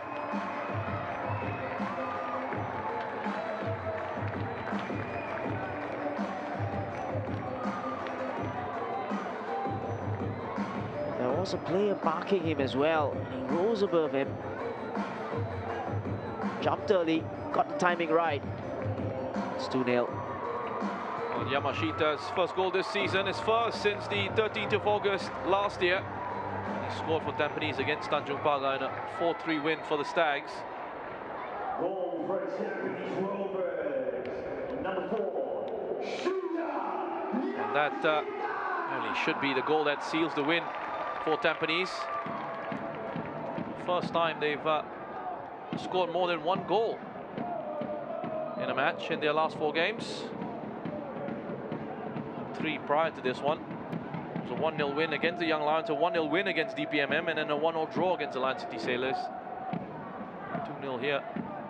I think the next thing they'll want to do is try and hang on to that clean sheet to go along with the 3 points.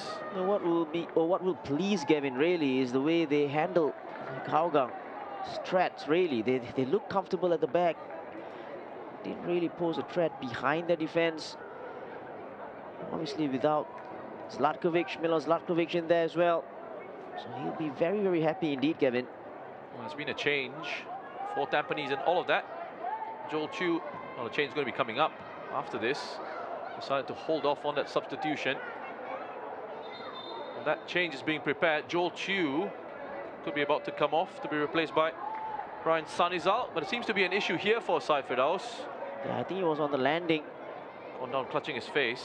Firdaus came in and he caught his elbow there. You can see Firdaus, or rather Feroz Hassan, says that he caught his elbow there.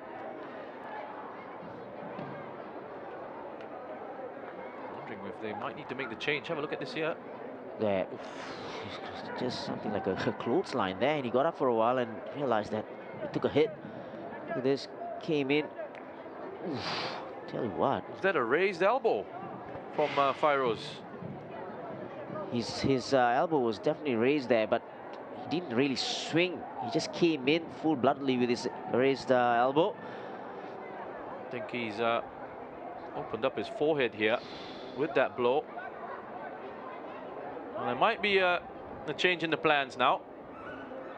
I think it's likely to be the change in the plans for the substitution here.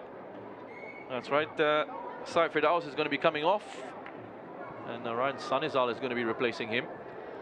Making the right decision to hold off until the corner was taken. Exactly, and lucky as well for Saif Firdaus. There's a check going on for potential violent conduct. There might be even more action taken here against Firoz Hassan. From that, well, he's holding on to his elbow. Must have hurt him as well. Well, not as bad as it's hurt Saif Firdaus. I just looked in that replay. To me, like, there was a raising of his arm as he connected with Saif Firdaus. We'll have to wait and see what the officials think of that. Let's not look at it. You just have a look at that. Not this angle, perhaps the one from behind the goal. His right arm was definitely raised here. You can see it from. You can't see it from here, but I don't think he really like swung at it. You can see I think the left side of the forehead here. There's going to be an on-field review.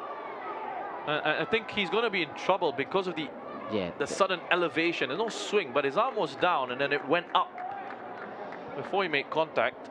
There's going to be an on-field review. I think that is being recommended by the VAR for potential violent conduct. Clarence has been busy today.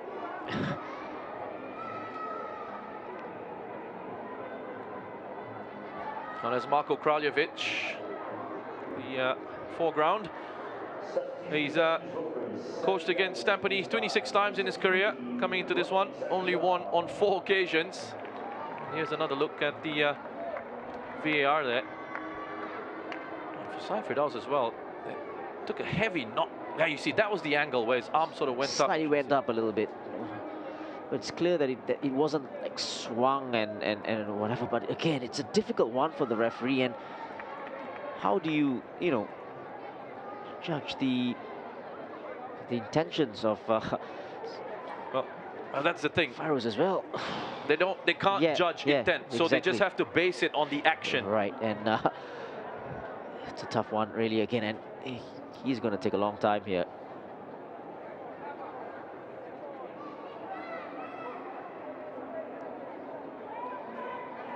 One of the reasonings for this is that the attacker's elbow apparently went straight for the defender's head without challenging for the ball. And I think Firoz is going to be in trouble after that review.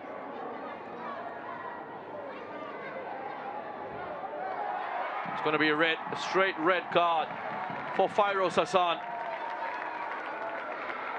And I mean, you can't argue with what you've seen there on the replays, really.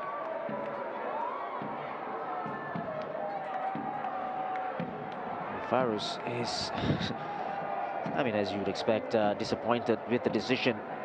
But as soon as round is called to the VAR screen, you think it's going to be bad news for him.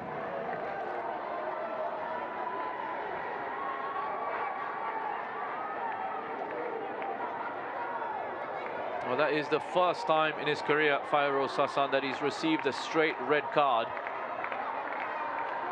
He was sent off for Hougang back in the 2014 season. Double yellow card on that occasion. Straight red, first time he's received one. He's having a go at the fourth official, who always gets the worst of it. It's not his fault. He's never really involved in anything exactly, that happens. exactly. No control over what goes on the pitch. Mostly anyway. Here's Saifullah. Nicely done. Joel Chu still on the pitch. Saifullah. A spill by Zaiful. Kapitovic. Joel Chu just leaning back as he hit that.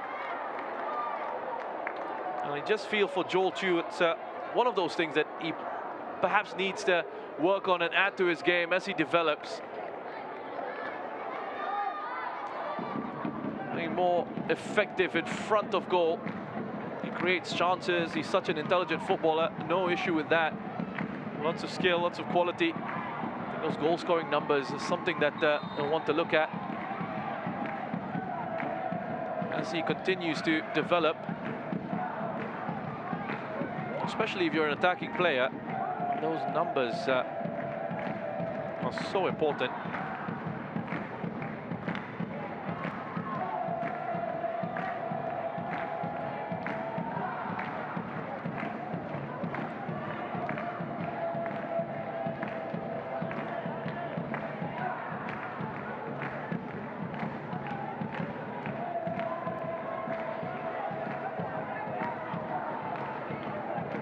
Has Joel Chu 3 goals in his professional career. 2 with Tampines, 1 with the Young Lions. J. Robson, good use of the body there. Take it away from Glenn Quay. Here's Gabriel Quack. Ryan Sun is up, stepping in, putting the ball. Saifullah takes a touch off Zulfami. Comes out for another corner to Tampines.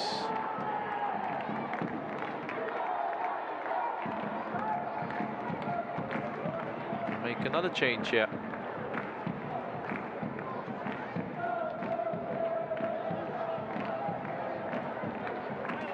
I think we might be seeing a debut here. Matthias Koesno looks to be coming on.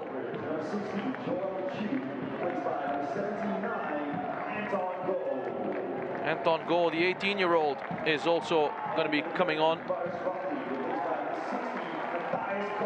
Another one who's making his debut this evening for Tampines Rovers. So 2 debuts here. One for Anton Go, comes on for Joel Chu, and the other for Matthias Koesno, a 16-year-old, who's also come on. He has replaced Faris Ramli.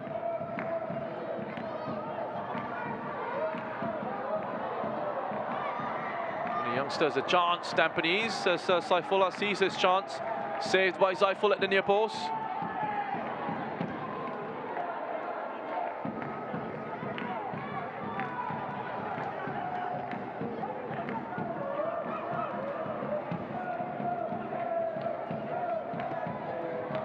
Got a tradition here at Tampines of producing players from the youth setup. Them opportunities. Was no stepping across. A shot comes in from Krajcek. Hasn't really been his evening. Christian Krajcek, not as impactful as he usually is with Hougang.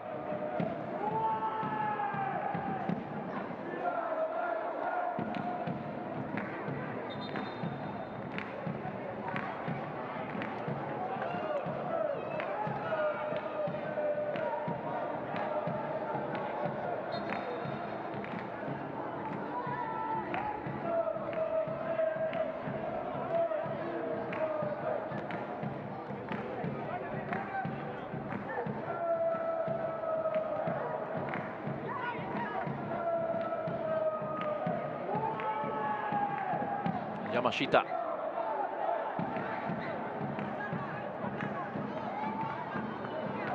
Just on by Saifullah. Zanton go.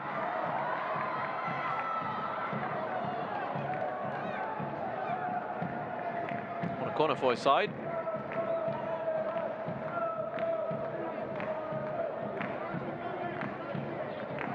Take the time getting forward with this.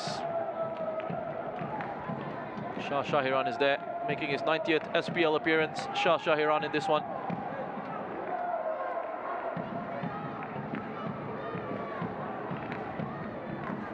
And looks like Gavin's positive record against Marko Kraljevic is set to continue. 6th time that he's come up against Marko. It's going to be the 4th win for Gavin Lee over Marko Kraljevic. And Tampines Rovers pick up a win here against Hougang. And it's a big win for them. That sends the home side back to the top of the standings and puts the pressure back on Albirex Niigata. They are in action tomorrow against DPMM. Boris Kapitovic with a penalty goal, opening the scoring for his side before Shuya Yamashita sealed the deal with a header for his first goal of the season. Kapitovic back on the goal trail, 11 for the campaign now. Another clean sheet for Tampines Rovers, their 8th of the season. A fine performance from Tampines Rovers. Hougang's 4-match winning streak comes to an end at the hands of their opposition tonight. Finishes here, our Tampines Hub, Tampines Rovers 2, Hougang United 0. Full-time review and that show coming up with Colette Wong and Shashi Kumar. Stay tuned.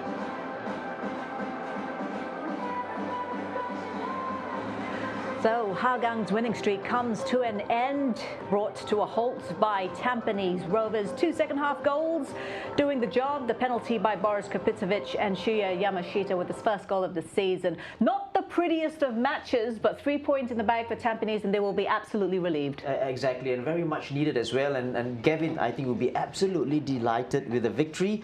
A clean sheet, obviously. Yeah. And, you know, they're ahead of Albirex right now, and going into the weekend and the international break as well, I think a much needed rest now for them. Yeah, absolutely. I mean, we saw a lot of players coming off injured. Exactly. It was a tough game for them. A stretch of 3 games for Hougang United across 7 days. As we take a look at the highlights, this in the first half, Faris Ramli on the second in the first half, and that was such a close one, Shashi. Yeah, very close. And again, it was Faris Ramli. Whenever he goes on a run like this and clear on goal as well on that left-hand side, down the flank, it's so difficult to, you know, catch him. And in the end, cross-come shot. And this was the incident where Shazwan Buhari was first red-carded, and in the end, VAR decided that it would be rescinded, and right decision. Absolutely right decision. It took a little bit of time for the referee to get to the on-field review, but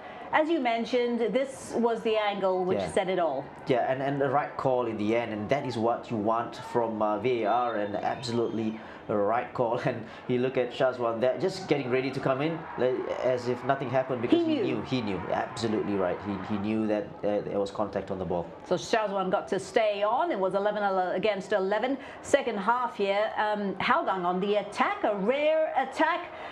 Sahil should have done so much better. Yeah, and you said it. It was a rare attack, and this would disappoint Marko and the team. You know, I think they didn't really trouble Shazwan Buhari in goal enough for me. Joel Chu had quite an active evening. He had a couple of chances, might have gotten on the score sheet. Again, a beautiful delivery to his feet, but he goes wide. Yeah, good move. And again, we talk about Boris Kapitovic and his touch and whatever, but that was a great touch for Joel Chu, and he should have done better. Well, it was all Tampines. This was a great stretch for the Stags, for the team in yellow. That opportunity there, Saiful palming that away. I think it was Nakamura. Yes, it was. Yes, and he struck it really well from distance. Good save from Saiful.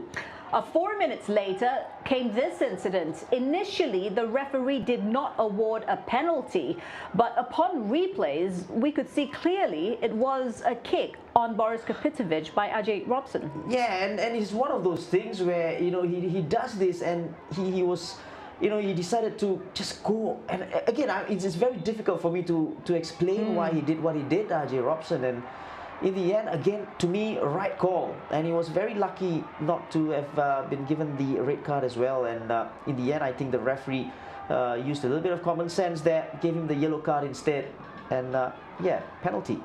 Penalty indeed, and this man rarely misses, although it was nearly a save. But Boris Kapitovic delivers once again. Yeah, a penalty down low, probably the accuracy beat Zaiful there. And if Zaiful looks at this again, maybe we'll be disappointed. But yeah, 1-0. So the deadlock broken, Tampines leading by a goal to 0. You were mentioning, or Roshan was mentioning, how Kiki Krajicek had quite a subdued game. Here he is, one piece of action, and it's off target. This was probably their best move in that second half. You know, I think they did very well to work their way inside to Kiki Krajicek, and shot distracted wide. Wasn't his best game, wasn't his best effort. It was 1-0 up until the 85th minute. Then came, I think this is it. This is goal number 2 for the Stags. No, that was the chance for Boris Kapitovic. He just miscued that shot again after good work from Saifullah. That reverse pass onto his path, and again didn't catch it cleanly. In the end, it hit Zulfami.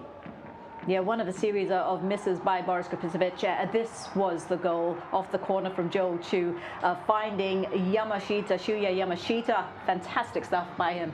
Yeah, straightforward corner by Joel Chu, an assist for him, and then rising up the highest, Shuya Yamashita. He makes no mistake from that. Look at that, great leap. And into the corner, Zaiful Nizam, no chance at all. Yep, 2-0, Tampines Rovers, and still chance for more drama. This time, a sending off, Fairuz Hassan. What happened here? Yeah, he went in, and then with his right hand, you can see it from the replays, he led with his right elbow, caught Syed Firdaus flush on that left forehead there. You can see, probably not from here, from another angle, caught it out, this one here. Look at his right elbow, caught cleanly on Syed Firdaus there.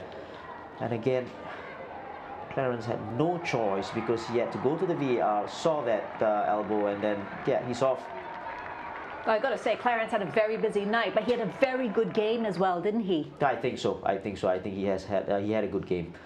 And just looking at the stat, look at the number of shots there. And this is what I was talking about. How can we be very disappointed that they didn't really trouble Shazwan Buhari in goal. And in the end, they managed the game very well. Tampines, they scored those 2 goals.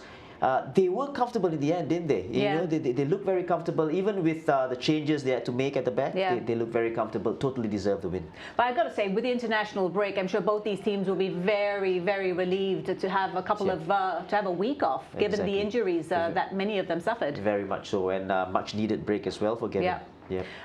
One word on Boris Kapitovic. Yes, he did score today. It was from the penalty spot, but 11 goals now for him. We do criticize him for his touches and lack of finishing, but he's still in the running for top scorer award. Exactly, 11 goals, and he works so hard for the team, and you can't take anything away from that. You know, he still works his way into the penalty area, and he does what he does. Well, there was another game over at the Bisham Stadium. That one, we had 5 goals. It was a convincing victory by Lion City Sailors, who got on the board very early on. In the 7th minute was an own goal by Khan Kobayashi, giving them the lead. And then Shawal Anwar doubled the lead for the Lion City Sailors. Needed 2 bites of the cherry for this one. Yeah, exactly. And this first one was a good shot, and from the rebound, just easily into an open net. Goalkeeper had no chance at all. Couldn't recover from the first effort from Shawal. Yeah, the young Lions really finding the Sailors a bit of a handful, but they didn't help themselves either, did they? Yeah, this was a gift, and this was brilliant pressing from the top from Razak, and then off his own hard work, he took that bicycle kick or scissor kick very well indeed. Look at this. This was really, really bad if you're a young Lions fan. Well, the Sailors took a 3-0 lead into the break. This is the second half here. Another mistake, giving the ball away, and Maxime Lestienne makes them pay here. Again, playing out from the back again and giving the ball possession away again. That's really, really poor. In the end, that guy won't miss, Maxime Lestienne. The Young Lions, though, would get a consolation goal right at the death. Jun Kobayashi making it 4-1, the final score. Not enough time, of course, for the Young Lions to come back into this one, but they do get the consolation goal. As we take a look at the table, Tampines Rovers are back on top with 33 points, 3 ahead of Albirex Niigata, who have 2 games in hand. Hougang United, they stay in 6th place on 16 points. Had an opportunity there, but didn't grab it, Shasi, to go up into the top half of the table. Still, as we head into the international break, you have to look back and admire the improvement that Hougang have made. Exactly. You know, I think that you still need to look at how they've gone from the time Marco came into the picture, that first loss to Albirex 5-0, and then how they've improved. So, yeah, you know, I think they've done well, but this was a little bit too far for them. Tampines, great side. Absolutely, they are a great side, 2-0 winners, and of course Lion City Sailors 4-1 winners today against the Young Lions at the Bishan Stadium. We've got 2 great games coming up for you tomorrow as well, which you can watch live. Brunei DPMM against Albirex Niigata, Balestier Khalsa up against Tanjong Pagar United. So don't miss those kickoff of those games at 6 p.m. tomorrow, as we take another final look at the Stags, the winners, 2-0 over Hougang United at our Tampines Hub. I hope you enjoyed this one. We certainly did. We'll see you again soon. Take care. Bye-bye.